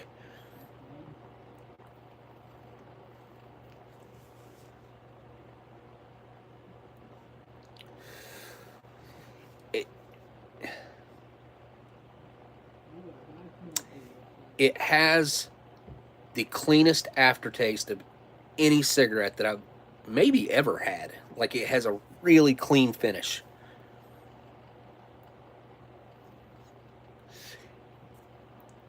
But it's got a real hard, bitter hit to it. And then it just smooths right out. It's kind of unique in that aspect, because usually when they hit like that, it doesn't smooth out. I can't think of any that smoothed out after they were real harsh. They usually build up. This seems to be pretty consistent so far. It's stayed the same.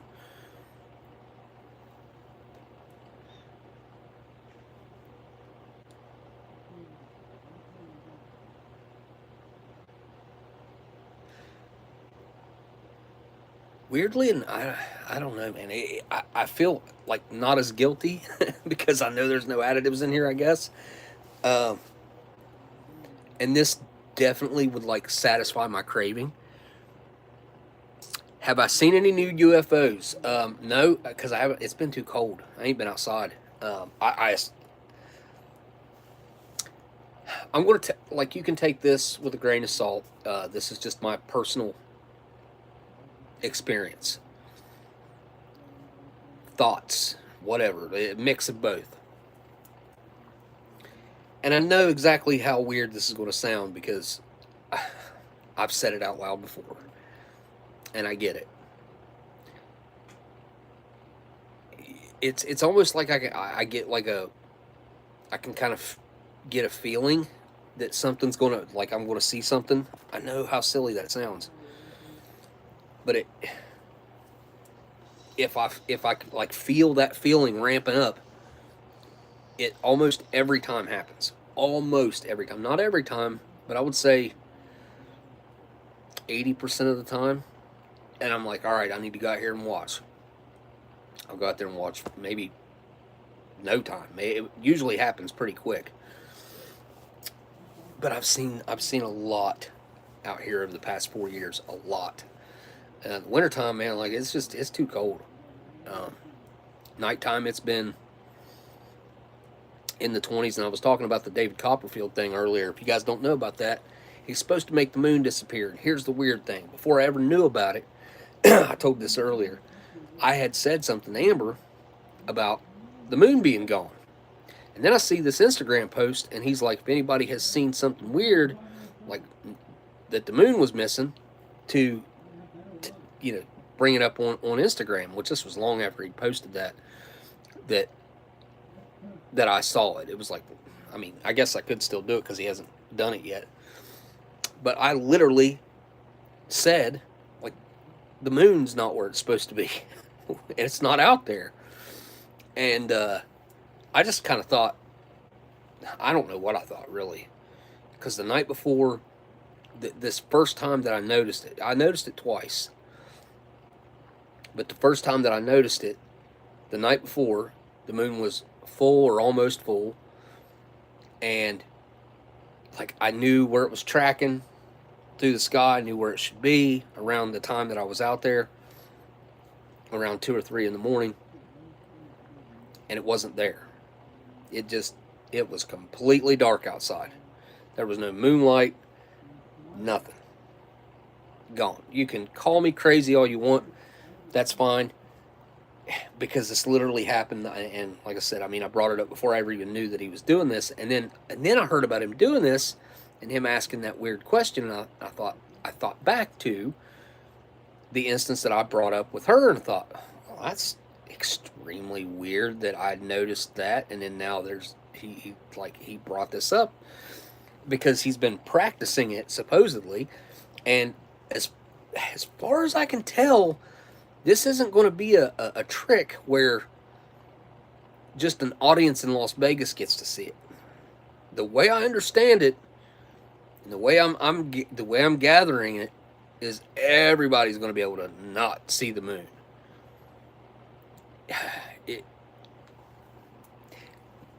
Are we living in a simulation? Is there just can he manipulate the game somehow? Like, I don't get it. Although,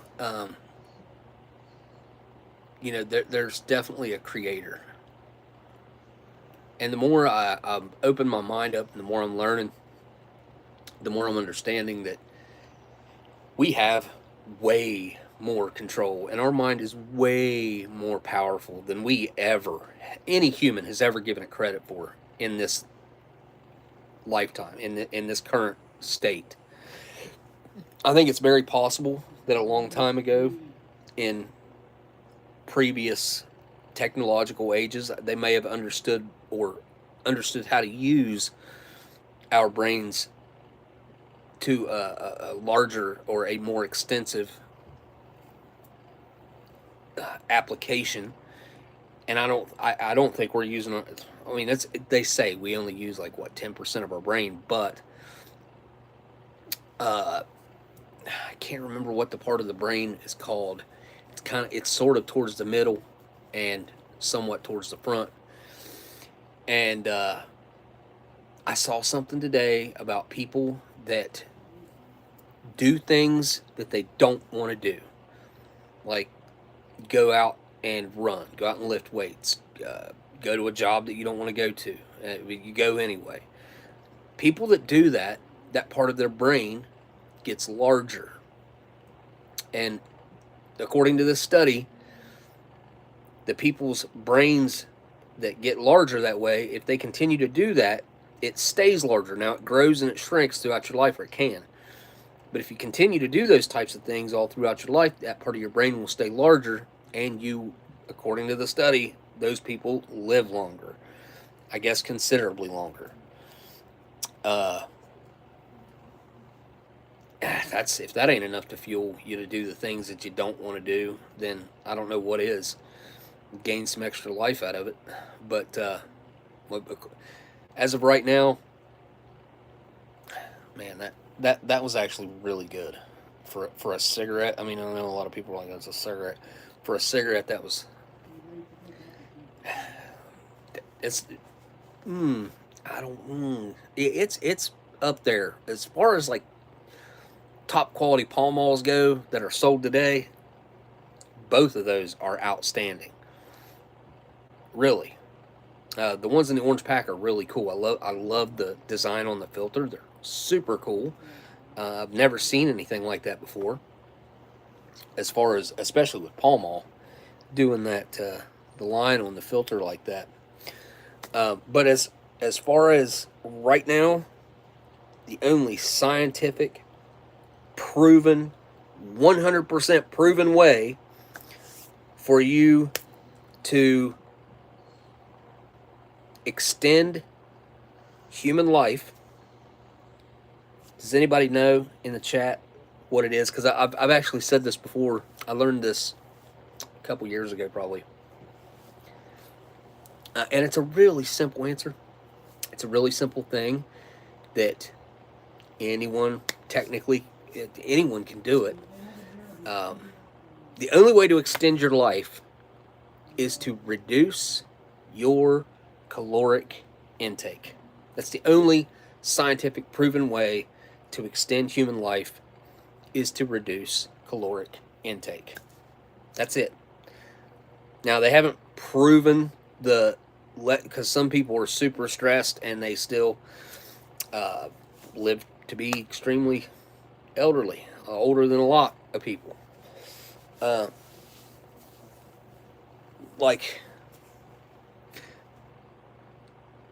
that's going to vary from person to person, what you are capable of undertaking. Because some people that are multi-millionaire, billionaires, they're in super high stress situations, but to them it's not stressful. Like they can turn it off. They can just, or they just never looked at it as it being a stressful situation. It just is. And that's something I wish I was born with, because things do, like I get hit with the stress bug, and I think my grandma really kind of instilled that in me. And I've been working on this with, as far as a personal battle, trying to not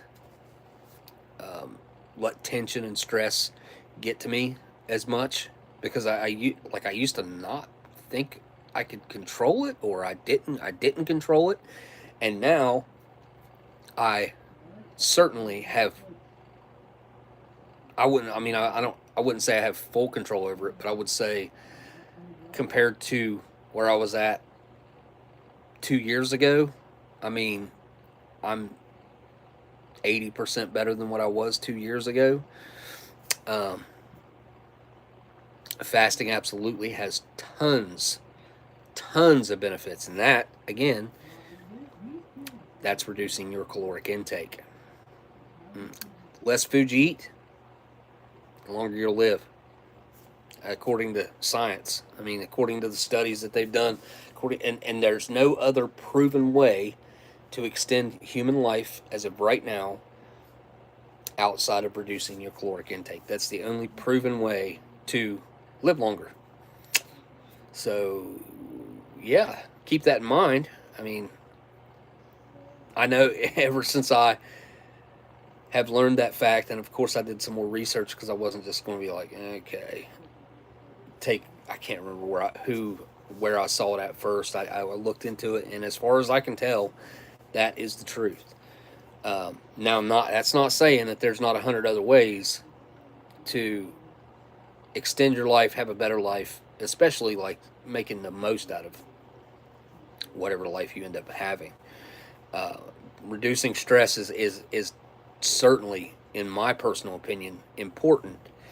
But there are lots of people out there who just don't stress over stuff. You know, we're all built different. Every single person's different. Even twins are slightly different. Even identical twins still have slight differences.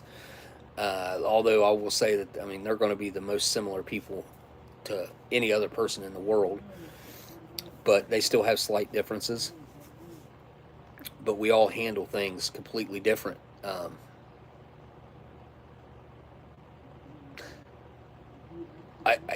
I don't know any person that I can think of that should be more stressed in America right now probably than Donald Trump. Because, like, holy cow, like all the crap that's going on and has gone on and has been said, and the attacks, and it just, all of it, everything together, like, I do believe that I would be stressed.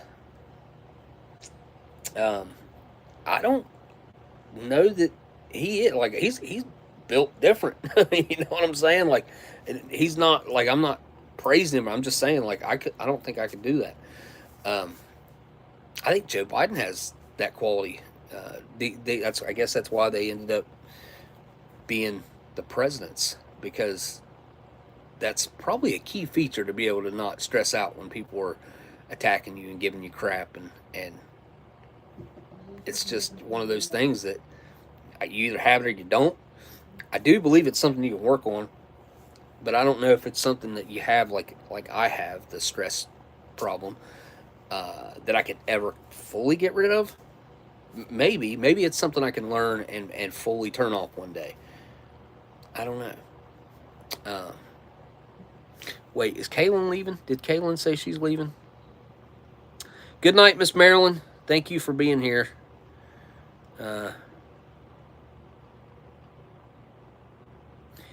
Yeah. So yes, and that's another thing too. Like,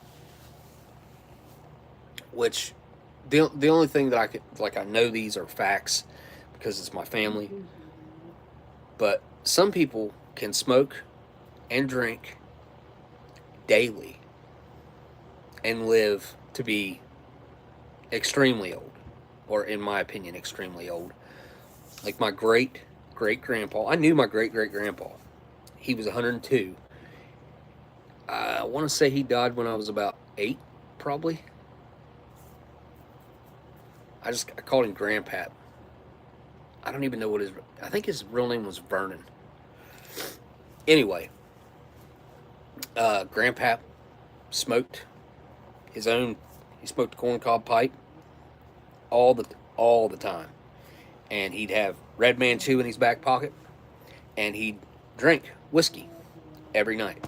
And his son, my great-grandpa, called him Pawpaw, he lived to be like 96, 94, 96.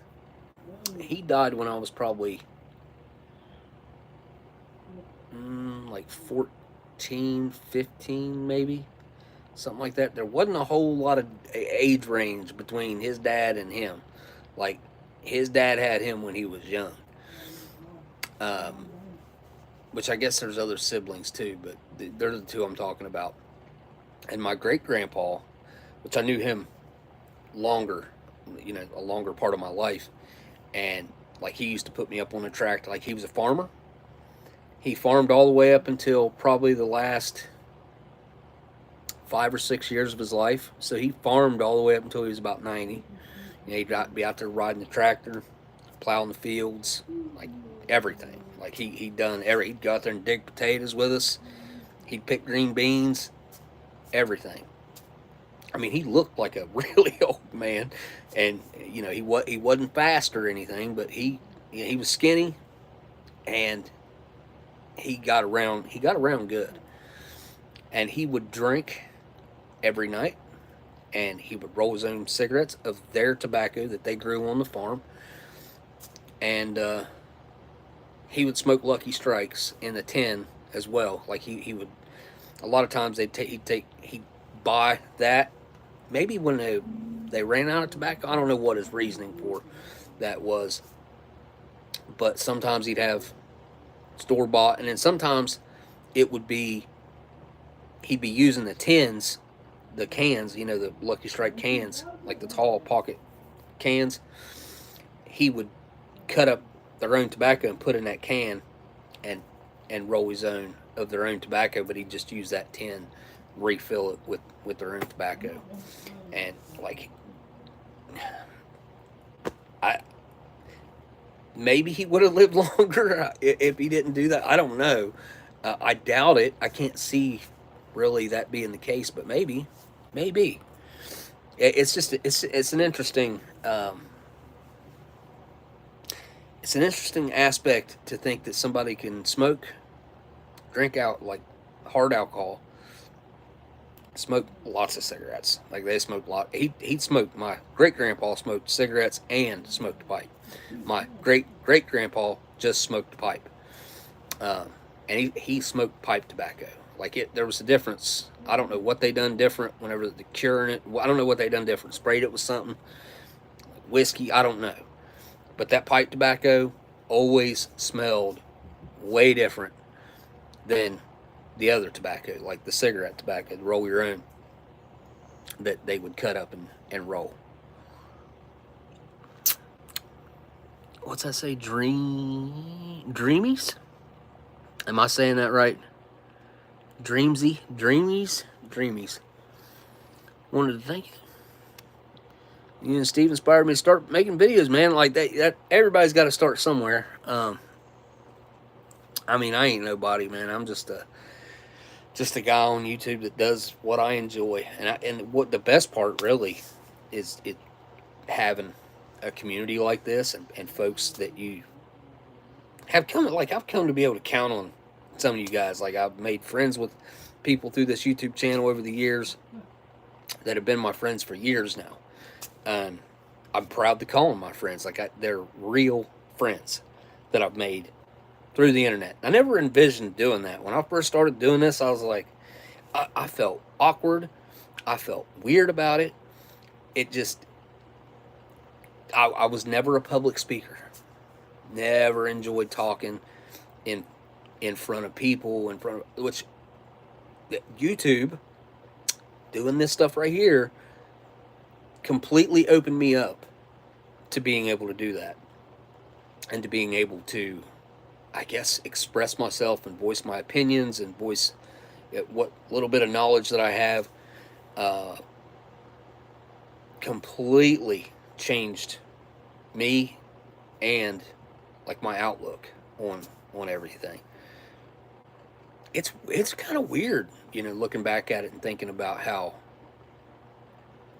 I guess, just how different things ended up than what I ever would have thought in the beginning. Like I never would have thought I would end up making friends on here, or like ended up having a TV show. Like I never envisioned anything like that. I never thought, like, that's not why I did this. That's not why I did this. I did this because I enjoyed and had a passion for doing what I was doing, and for doing what I do. So I think that's really the most important part about it, because if you don't really enjoy what you do or what you're talking about, people are going to understand. Like they're going to know. They're going to suss out the fakery. They're going to suss out you not being genuine. And man, I've seen a lot of YouTubers that have tried. Okay, man, I hate to use that as an example. I won't use someone that does what we do as an example, although there is There are a couple, and one in particular, but there's some out there. Um, uh, I have watched some people though try to start channels, and their only goal was to build a following and make money. That was their only goal. And it's like, you can't start out with that being your goal. You, like, in my opinion, this is just my opinion, so just take it with a grain of salt. But I feel like if you start out, or I think if you start out, number one, not caring who watches, not caring if anybody watches, because that's not the reason you're doing it. The reason you're doing it is because you enjoy or want to do whatever it is you're doing, whatever that may be. That could be you enjoy rolling those stupid jars down steps and watching them break, if that's what you enjoy. Like, I feel like the person that probably got successful from doing that really just enjoyed, like, watching that and making those videos. Like, I don't think that they set out and was like, if I do this, I'll make it, and I'll make a bunch of money. They probably didn't think that. They probably just thought, man, that's really cool. I love watching them fall. I wonder how far they can make it before they break or whatever. I've watched a few of them, you know, because they just come across my screen. I don't know if that's still a popular thing or not. But that's just one thing that's kind of, it's really obscure. And if you have an idea like that that's obscure, that you think you would enjoy to watch, other people are probably going to want to watch it too.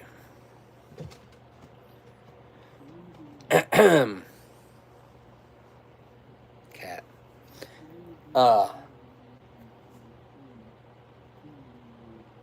But yeah, like I've seen people that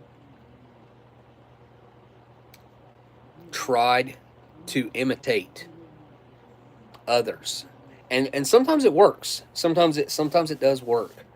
And I've also seen tons and tons of people lately stealing content. You come onto YouTube, you download a hour and a half, 2 hour long podcast, and then you upload it into an AI editor. That AI editor goes through and cuts 10 clips out of it, 10 shorts that are 30 seconds to 3 minutes long, depending on where you're going to post it. It cuts you the clips out. You do absolutely nothing. It adds the text and adds all that crap. And then they're stealing people's content and they're taking it from YouTube and sticking it on TikTok or putting it on Twitter, X.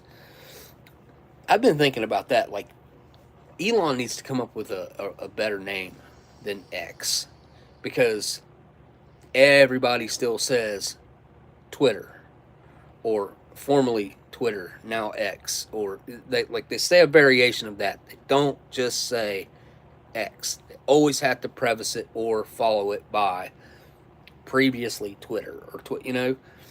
And like, I've been trying to think myself, like, what would I do if I was stuck with a name like that was so notorious and so ingrained into what the app is. The only thing that I've came up with that I thought might work would be not Twitter. It's just not Twitter anymore. But it's still, like, you still get to call it Twitter. It's just not Twitter. Does that make sense to you guys? Would that work? Because I think that would work. I think people would say, yeah, they're posting on not Twitter. You know what I mean? I don't know. I'm not a Twitter person, so I don't know if that would work. I've never really messed with it. I downloaded it probably about a year ago. It was after Elon took it over. And then the first time I ever checked Twitter for anything was like looking for something on Twitter is when Tucker did that interview with Putin. Like, I actually wanted to see that. I wanted to see what his thoughts were, like where he was coming from and what his worldview was, what he, like, how he's thinking. I think it's important that we hear out the other side. I think it's a great thing to hear the other side, especially in a peaceful manner like that.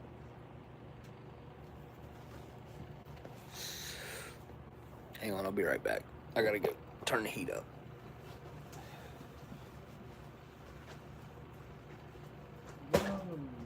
Huh.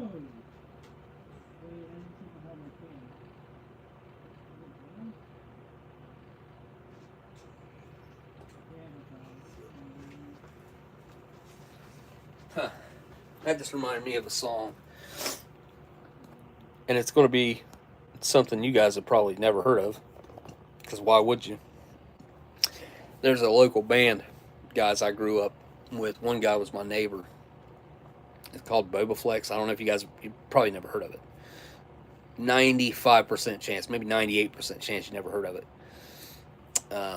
Heard of them, whatever. I think they're still doing it. And like half the band members are different now than they were when I was a kid. But they had a song called "Turn the Heat Up." It was kind of good, actually. Like, that was probably the one song that they had that I was like, yeah, that ain't bad. And I think it got radio play all across the country. They were touring with who was it? It was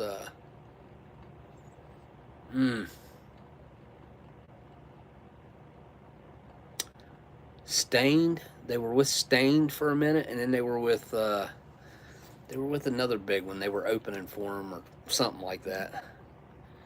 They toured like that for about a year and a half. Oh, really? Tucker was on Hickok, huh?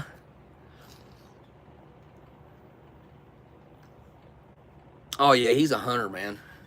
Yeah, I'd say he's probably got bird dogs. Look, I think you guys probably know this, that Anderson Cooper, he comes from a lot of money, right? But it seems like a lot of people don't know, maybe you do, you might be one of the ones that do, that Tucker comes from money, like real old money. Like Tucker comes from money. Tucker, like, never would have had to work a day in his life, ever. But he did. Like, he chose to go to Harvard or whatever he done. Wherever he went, ended up, something like that, wasn't it? I don't know where he went to school, but I know he went to college. And I know he didn't have to. He didn't have to do anything. Look, like, I used to not like Theo. I was like, man, this guy's just dumb. Like, he just like tries to be as dumb as he can, and he makes up these crazy stories, and you can tell he's lying. And Theo has grown on me, like, I don't even know how to describe it. He's grown on me big time.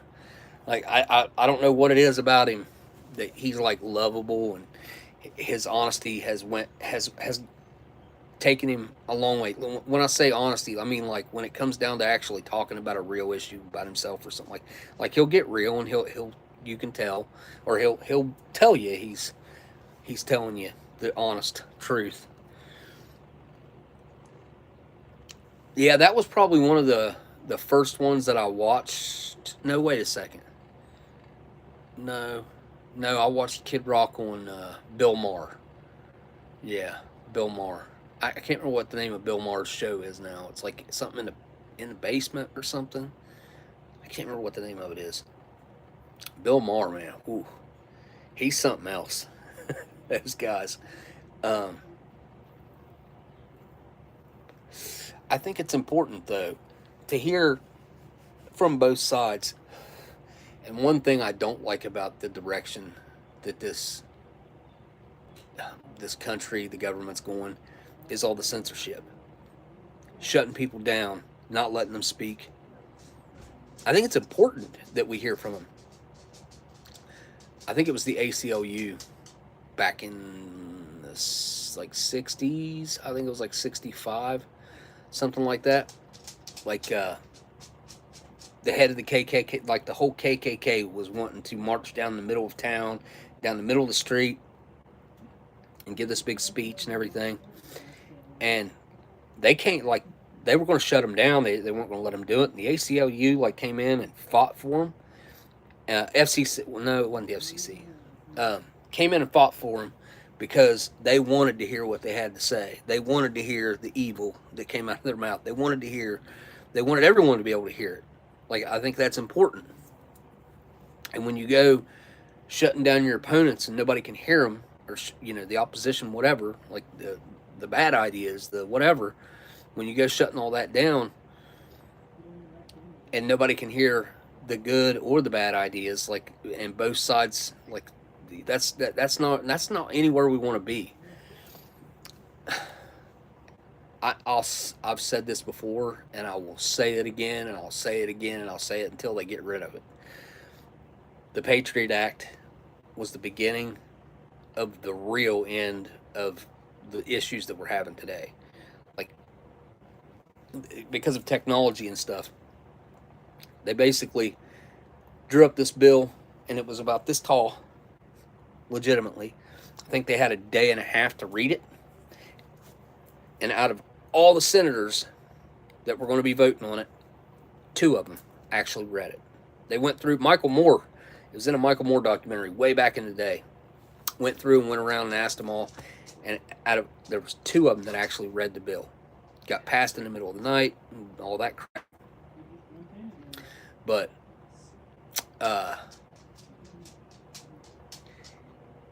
that scenario was basically like them saying, we'll trade you your privacy and we'll keep you safe. As long as you'll give up your privacy, we'll keep you safe. And they were like, sure, yeah, we'll sign that. When? We'll sign it yesterday. It's ridiculous that it happened. It should have never happened. And to give it the name the Patriot Act. And that's what they do. The immigration bill. The immigration bill had almost nothing to do, or the border bill. Maybe it was the border bill. Almost nothing to do with the border. And it was 65 billion to Ukraine. And then they struck it down and were like, all right, well, we'll just do 90 billion to Ukraine. How about that? We'll just pass that. And here we are, or 95 billion. It was 90 or 95 billion dollars with a B. Why are we working in billions now? Let me tell you something that scared me the other day. So I was, for some reason, checking exchange rates, currency exchange rates for Canada. I was looking at a house in Canada is what it was. I was looking at the price of a house. It's like, cool. What's the exchange rate of United States dollars to Canadian? And it said $1 US. I was like, no, that's not what I mean. It's like, what is the exchange rate? And it came up again, $1. I'm like, obviously I'm not saying this right or something. Like, maybe my wording is incorrect. I was like, all right, let me go to the actual list of exchange rates. And I'll be dipped if it ain't exactly $1, $1 Canadian dollar, scared the absolute ish out of me. I immediately was like, oh my God. Now what?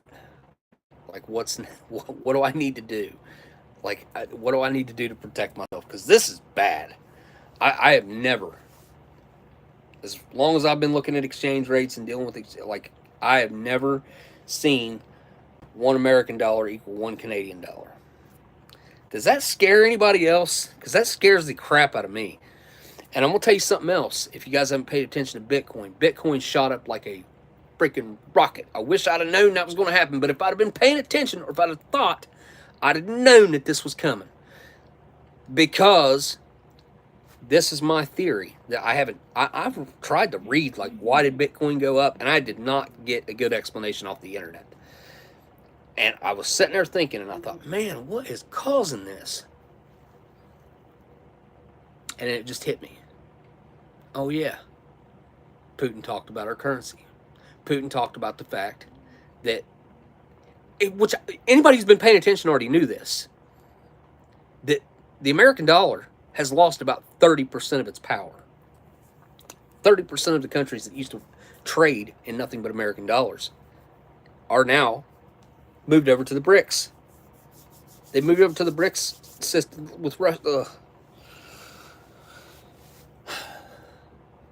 And they think sanctioning Russia is going to help. Like, no, it's hurting us. It's doing nothing but hurting us. It's helping them. And I know they know this. They're, I don't know, as much as I'd like to, I want to say they're not stupid. Maybe they are. Maybe we elect idiots. Maybe we elect the dumbest people, because maybe only some of the dumbest people are willing to run and hold an office and just have absolutely zero care for their constituents, the people that they're supposed to be voting for. I don't know. I really don't get that part. Like, who are these people that can go in there and they're not all that way, but I would say, man, the majority of them are, that just don't care about what their people want or would want. I've long thought in recent years that this would be a very easy thing to remedy for each representative. Each representative has an app that his constituents in his district can download. And if there's an issue going to be being brought up in the House of Representatives, wherever we're at here,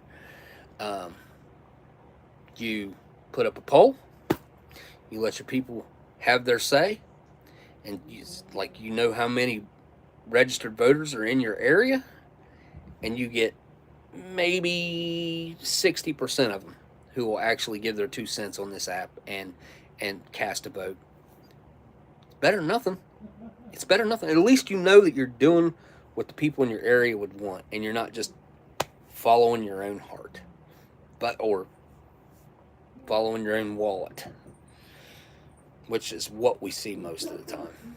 Any politician that's getting paid $200,000 a year, $250,000 a year, should not be a multi-millionaire.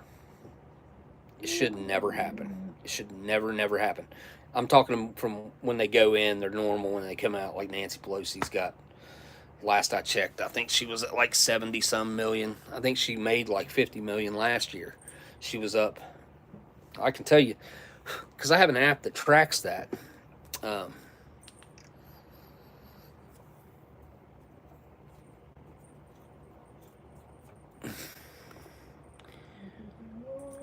When you're paid the big bucks, when you're elected 3 or 4 years, your vision does not extend further than 3 or 4 years.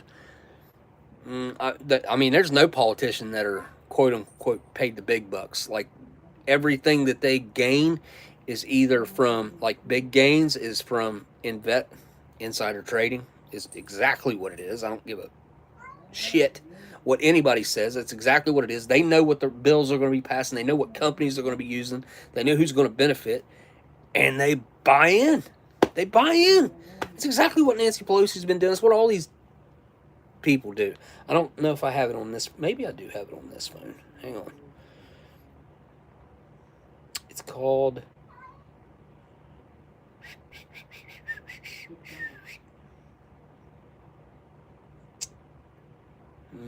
maybe it's on this. Maybe it's on the other phone. Hang on a second. But yeah, there ain't no politician that's making, quote, like, real good money. None of them. And they're not supposed to be able to take lobby money or anything like that as personal money. Like, none of that's ever supposed to happen. I can't remember the name of the app. Come here, Minnie. Maybe this is it. That's definitely not it.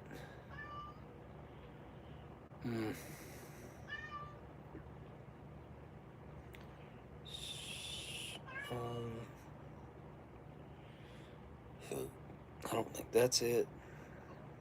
It must be on this phone. Anyways, there's an app available. The last I looked, there was about 7 politicians on there. A couple of them, it tracks them real time, like right now. Some of them, there's a delay. I want to say with Pelosi, there's like a 14-day delay or something like that. You don't know what her trades are until 14 days after she's done them. Man, I want to say last year she gained 50% though. 50%. One of them gained 50%. Maybe it wasn't her. She was up there though. It was 30 to 50% that she gained last year. So if she had $10 million and she gained 30%, that means that she made $3 million on those trades, or on interest, or on gains on those stocks that she owned. She gained 50%, then she's up $5 million. She went from 10 to 15, but really, in reality, like I swear, I can't 100% remember. I think she went up like $50 million last year. She's not the only one doing it. Like 80% of them do it. A lot of them do it on a smaller scale than what she's doing it. I don't have anything good to say about that at all. I think it should be illegal. I think if these people are going to be making policies and making calls on who gets contracts, and they're not doing it based on merit. They're doing it based on whoever they're going to make the most money off of. They're not doing it on what company has the best qualifications, or the company that would be most well fit or the best for the community. Nope, they're doing it based on greed. They're doing it based on kickbacks, and they're doing it like this. It's not okay. It's not okay. They're doing it based on the one that lobbied the most, the one that would send the DNC the most, or the RNC, whoever sent the most. There's a lot of Republicans out there that are the same way, and the Democrats that said they're all like this whole two-party system. We're all split between each other. We're all fighting, and it's all by design. This is all planned. We're doing exactly what they want us to do. I don't know how many people realize that. I think once you realize that, then you stop looking at things the way they want you to look at them. The whole black, white separation, like all that, and these current issues that they've been pushing to the forefront and really amplifying and turning something that was about that big into something that's about that big now, but it sounds like it's that big. You understand what I'm saying? It's silly. Humans sometimes can be extremely gullible just because it's easy. It's easy. It's easy to listen to what someone else tells you to think. It's easy to let them think for you. It's harder to do it on your own. Harder to think for yourself.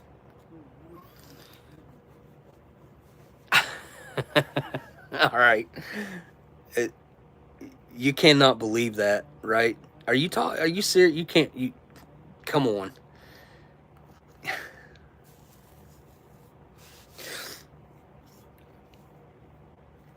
You really need to read up on that. If you think there's no, all right, technically it's not.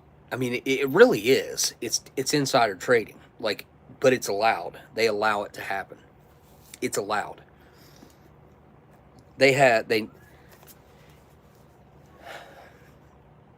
So if you're setting a policy, let's just say you live in California, and you know that you're going to be given a contract to, what's a good example? What's the tech chip company? Dang it.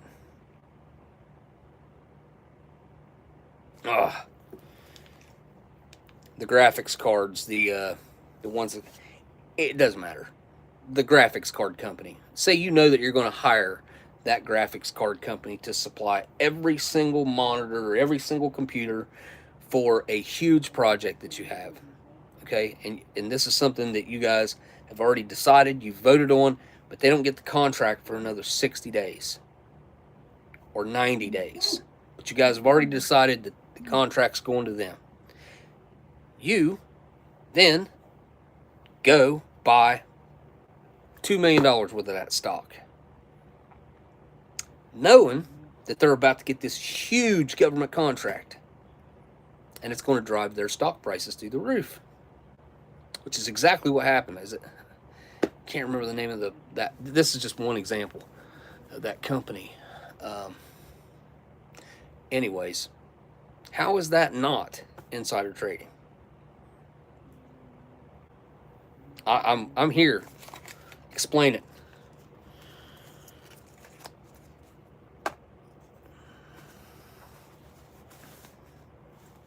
Yeah, they just keep going to the bank until the bank ain't there no more. Just like what all happened in California. So therefore, the government just said, that's fine. We'll take the bank over. We'll take it.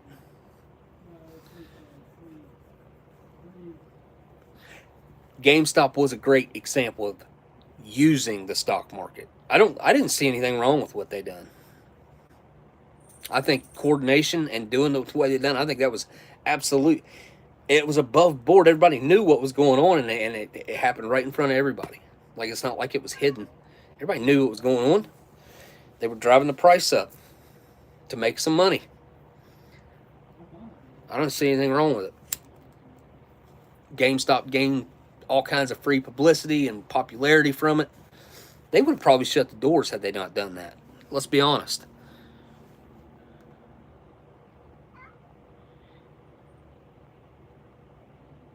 Correct. If you were privileged to that knowledge, you shouldn't be allowed to benefit from it. But see, that's where we run into the problem. They are allowed, and not all of them, most of them do it. And again, like I said, if you don't believe me, look it up. You can look at you can actually look at their personal financial transactions as far as investment. Like, we can see probably some of them. I doubt we're seeing anywhere near what they really got going on. That's like when Google says, who would be a good example? I just saw a weird one the other day. Just like when Google said, you guys ever watched the Rob Dyrdek show, Ridiculousness? For some reason, they were talking about money on there, and this has been months ago that I was watching it. But anyways, Chanel was talking about buying something or buying a house or something, and I was like, I wonder what online says she makes per episode. So I looked up what she makes, what they say she makes per episode, and I was like, geez, that's a lot. And she's like, they crank out the episodes. I bet they do at least 7 a week, if not more. And they do a bunch of them. I think each season of Ridiculousness is probably like 50 some episodes. Like, they pump them out. Like, they just sit there on that couch and go through 20 minutes of footage, and boom, there's an episode. Boom, there's an episode. You know what I'm saying? Like, they can probably pump 3 episodes out in a day by having 3 different guests come out. Anyways, regardless, Minnie, come here. Anyways, I looked up what her net worth was, and it said she's worth $2 million.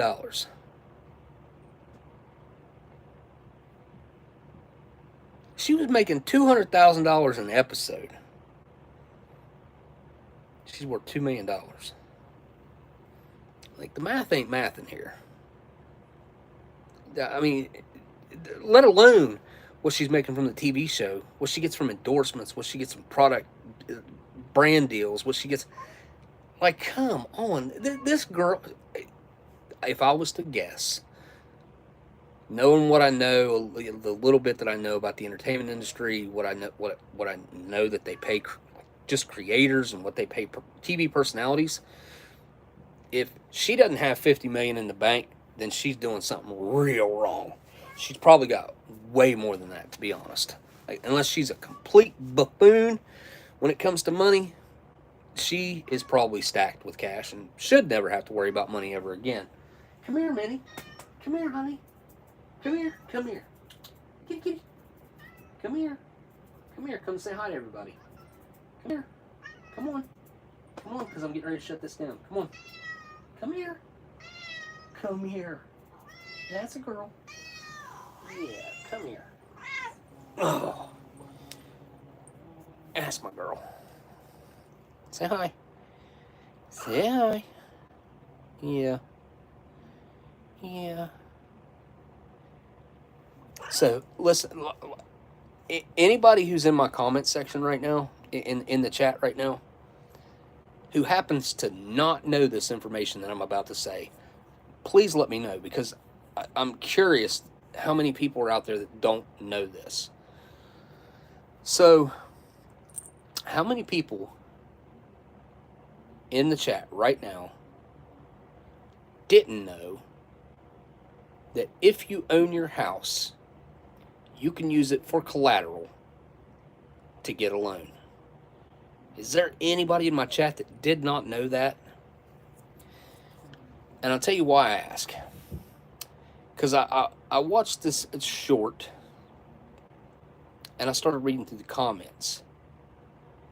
And I started seeing that comment. I didn't know that you could use your house for collateral to get a loan.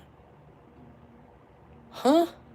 They were talking about Jay-Z and Beyonce buying a $200 million house, and how they supposedly bought it with cash. And they didn't. They did, but they didn't. They leveraged assets to get a loan against $200 million in stocks, bonds, whatever assets that they had that are still going to be gaining dividends, but they're leveraged. The bank's not getting the gains that they're getting. They still get to keep their assets. Now they got to pay back obviously a percentage of interest, but it's crazy. And they took that money, bought the house, then they refinanced the house. They used the house as collateral, took out a huge loan, and then all they have is 2 payments.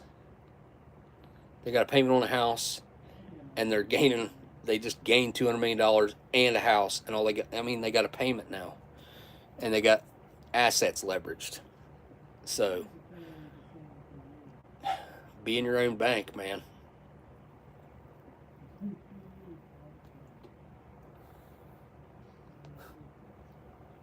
What do you think, Minnie? Oh, Dan, you taking off? I'm getting ready to shut her down, too. Have a good week, man.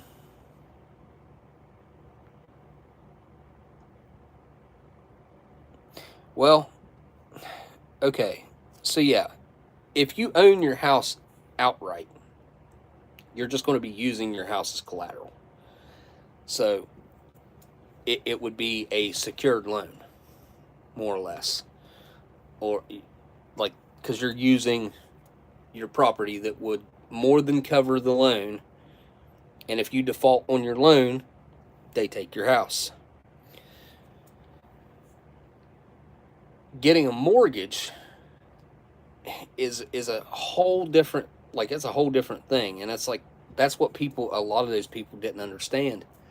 Like, if you own your house, you own all the equity in your house. You own, it's an asset. So you can use it as collateral to get a loan. So if your house is worth $200,000 and you want a $175,000 loan, they're probably going to give it to you. More than likely, they're going to give it to you. They typically, that's really pushing the limit, 75% of whatever it's worth. Because if you screw up, they want to make that bank. They want to make that 25% off right off the rip. Plus whatever payments you paid in that meantime, that's all gone. Chalk that up as a loss too. You lost your house. You lost $60,000 in payments. So that's how banks make a killing. Banks don't make money off of the small transactions that we do, the fees. They don't make. That's not where they make them. They make their money when people default on loans, that have been paying on them for years. Not someone who just got a loan and never made a payment. They don't make no money off that, obviously. But that's of course, that's a write-off too. They can write some of that off. Not all of it, but it's also a learning experience. That person will never get a loan again. Say hi to everybody. Yes. You look so mean. Look how mean you look. Hmm? Hmm?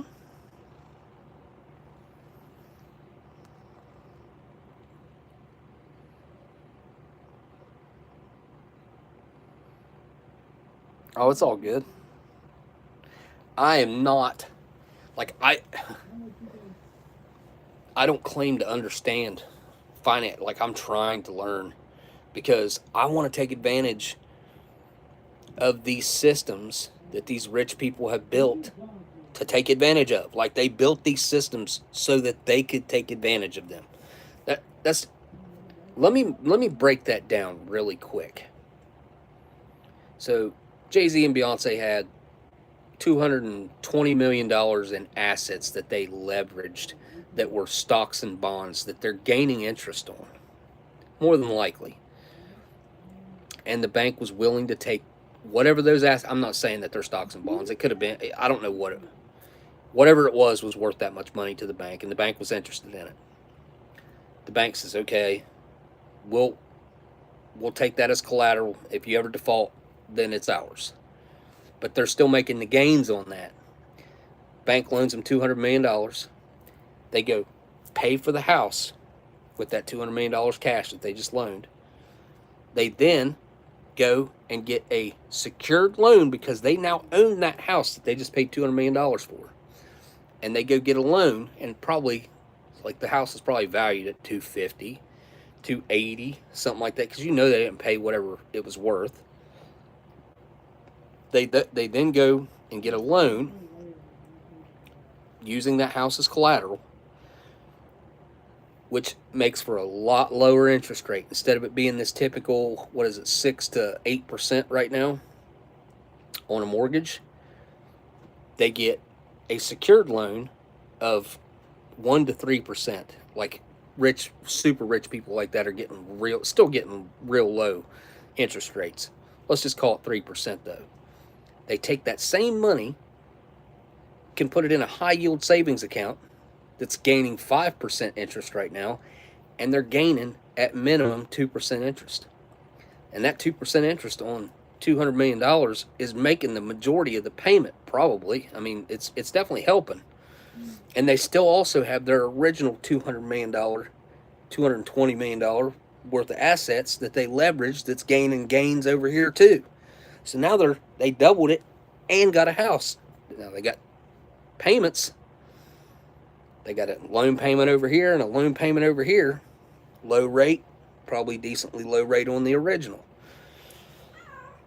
So they just ended up using the house as collateral, taking out a tax-free $200 million loan that they can now invest. And if they invest it and properly, they're gaining 10% on $200 million. That's making their payment. That's $20 million a year. Well, then you got to take taxes out of that. So that's $15 million a year. No, it's less than that. That's $13 million a year. Let's just say that it makes a $1.1 million payment monthly with the interest that they gained. Does that, and now they got the house too that they're living in. That's how the rich stay rich and get richer. That's what I'm seeing. Like, you become your own bank, which is kind of like, that's the way I understand it. That's kind of how that works. I'm not 100% sure if that's exactly right.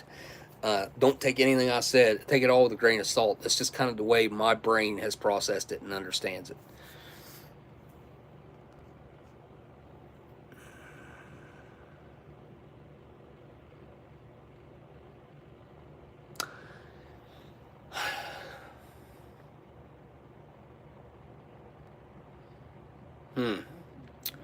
So, you're up in Alaska, though. I was going to say, man, the way Tesla prices, like Model Ys are right now, you almost couldn't go wrong with buying a Model Y, brand new. You'll not spend another dime in gasoline.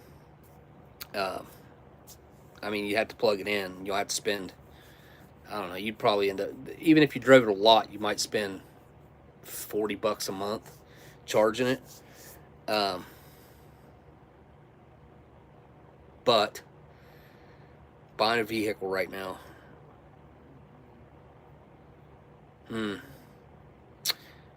so I'll tell you what they're predicting. This is what I've seen. This is what they're saying. They're claiming now. They're claiming that they're predicting the Fed is going to start dropping interest rates. And if the Fed starts dropping interest rates, then other, interest rates will start coming down. But I think we're in a situation right now where inflation is so high, prices are coming down, but they're not coming down because inflation's coming down. Prices are coming down because people cannot afford to buy the products, to buy the gasoline, people can't afford it. Wages have not went up really at all in the past 15, 20 years. I mean, let's be honest, like compared to the cost, they haven't really went up. I know I worked at the same job for many years, and the entire time that I worked there, I got one measly, tiny, I think I got 50 cents. I think I got a 50-cent raise. It might have been 45 cents. It was nothing. And since I have left there, since I got hurt, the guy that I worked with, I think he said that they bumped it up another $1 since then. That was 8 years ago. And it's not just working class, like manual labor, working class jobs like that. This is everywhere. It's all like that right now. Wages are nowhere near what the inflation rate is. And then let's just say that wages are forced up.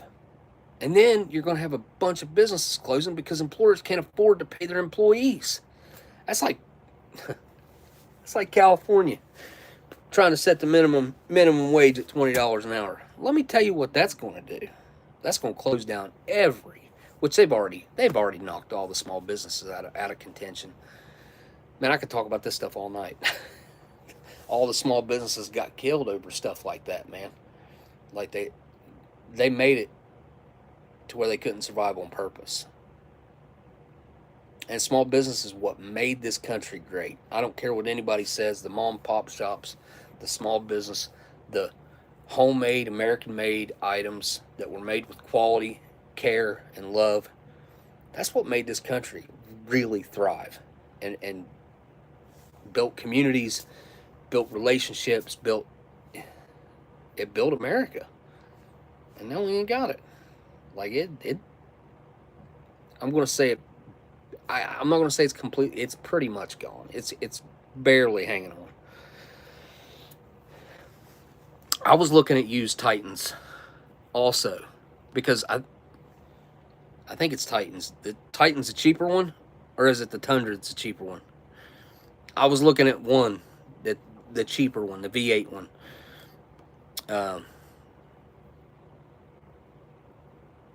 I know, man, the American-made stuff. I've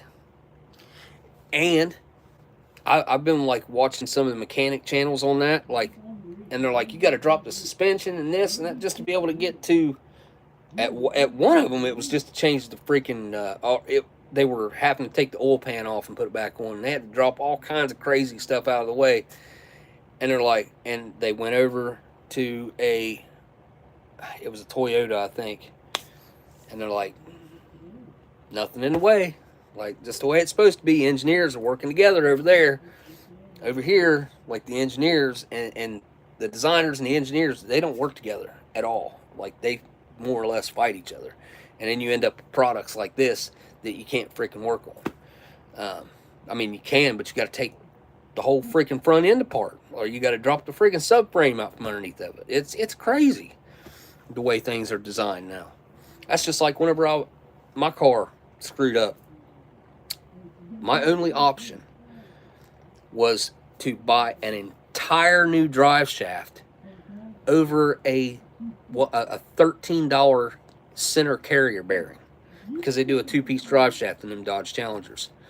And in 2017 or 16, no, 2015 or 17, they made it completely non-serviceable. The only way to take it apart is to literally uncrimp the drive shaft, and then when you do that, it's just like peeling open a pop can. Once you do that, it's all deformed. You can't it'll never go back together. Drive shaft has to be balanced, and you can't balance something that you got to rip open like a pop can. So everything that is made in America now and other countries has a built-in expiration date. Planned obsolescence is built into everything. It's just, the other day I was watching I seen a TikTok from a house from 1950. It was for sale. They did a walkthrough, and it was a nice big Art Deco house. I think it was from 50. Might have been from 1970. Anyway, it was like 5,500 square feet. Had an indoor pool. They walked through the upstairs kitchen. They walked through the downstairs kitchen, the laundry room. Every single appliance in that house was original and worked exactly as it should. Like, and looked pretty much new still. Like, the people obviously took care of the items, but at the same time, like, you think an oven that you go out and buy today is going to still be here in 55 years, 60 years, and still be functioning properly and look decent? I mean, the odds of that being the case are slim to none. And then around like a week and a half ago, another cool one that I seen was you guys might have seen this one. I saw it when it first came out. Like, I saw it before the news picked it up or anything. I think it was 1994. This guy, he was a traveling salesman, bought this house. I can't remember. I wanted to say it was in Ohio somewhere. Anyways, he bought this house, brand new house. Had the house built. It was like a subdivision house, it was probably like 2,500 square feet, 4-bedroom, 2-bathroom, I think. It had never been lived in. It was still a brand new house from 1994, I believe it was.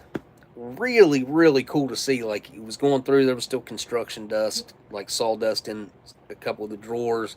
Like, the paperwork was still in the microwave. Like, the little stuff like that would be in a brand new house, it was all still there. It was cool to see, man. Like, if you guys haven't seen that video, I highly recommend checking it out. I'd like to know more about the story. The fellow that owned it, it sounded like he's no longer with us, and that's why the house is up for sale.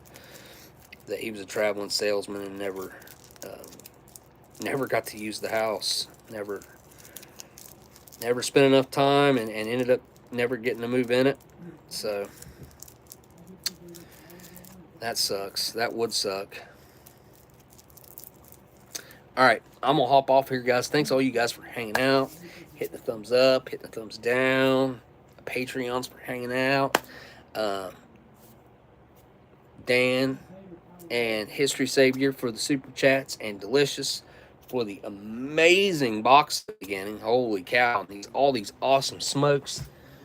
Like, he has sent me 2 packs of these now, and I am extremely tempted to try to dig up some research on these and smoke a pack. Or try them. Not necessarily smoke a whole pack, but try them. And these packs feel like they're in amazing shape. Like, usually, let me just tell you right now, usually when you get a pack of cigarettes that's from 1950 back, like, when you do this, they're crunchy. Like, they don't, they've lost some of the package integrity. Like, sometimes they pick up weird smells. They ain't none of that going on. These are in really, really good shape. And they didn't make hardly any of these according to the research that Delicious did. So it might be something we're digging into. But all right, guys. Again, I really, really, really appreciate you guys hanging out. We're gonna knock out all this food right here that I had left over. Huh. Which is, I don't know what, 65, 70% of the food probably.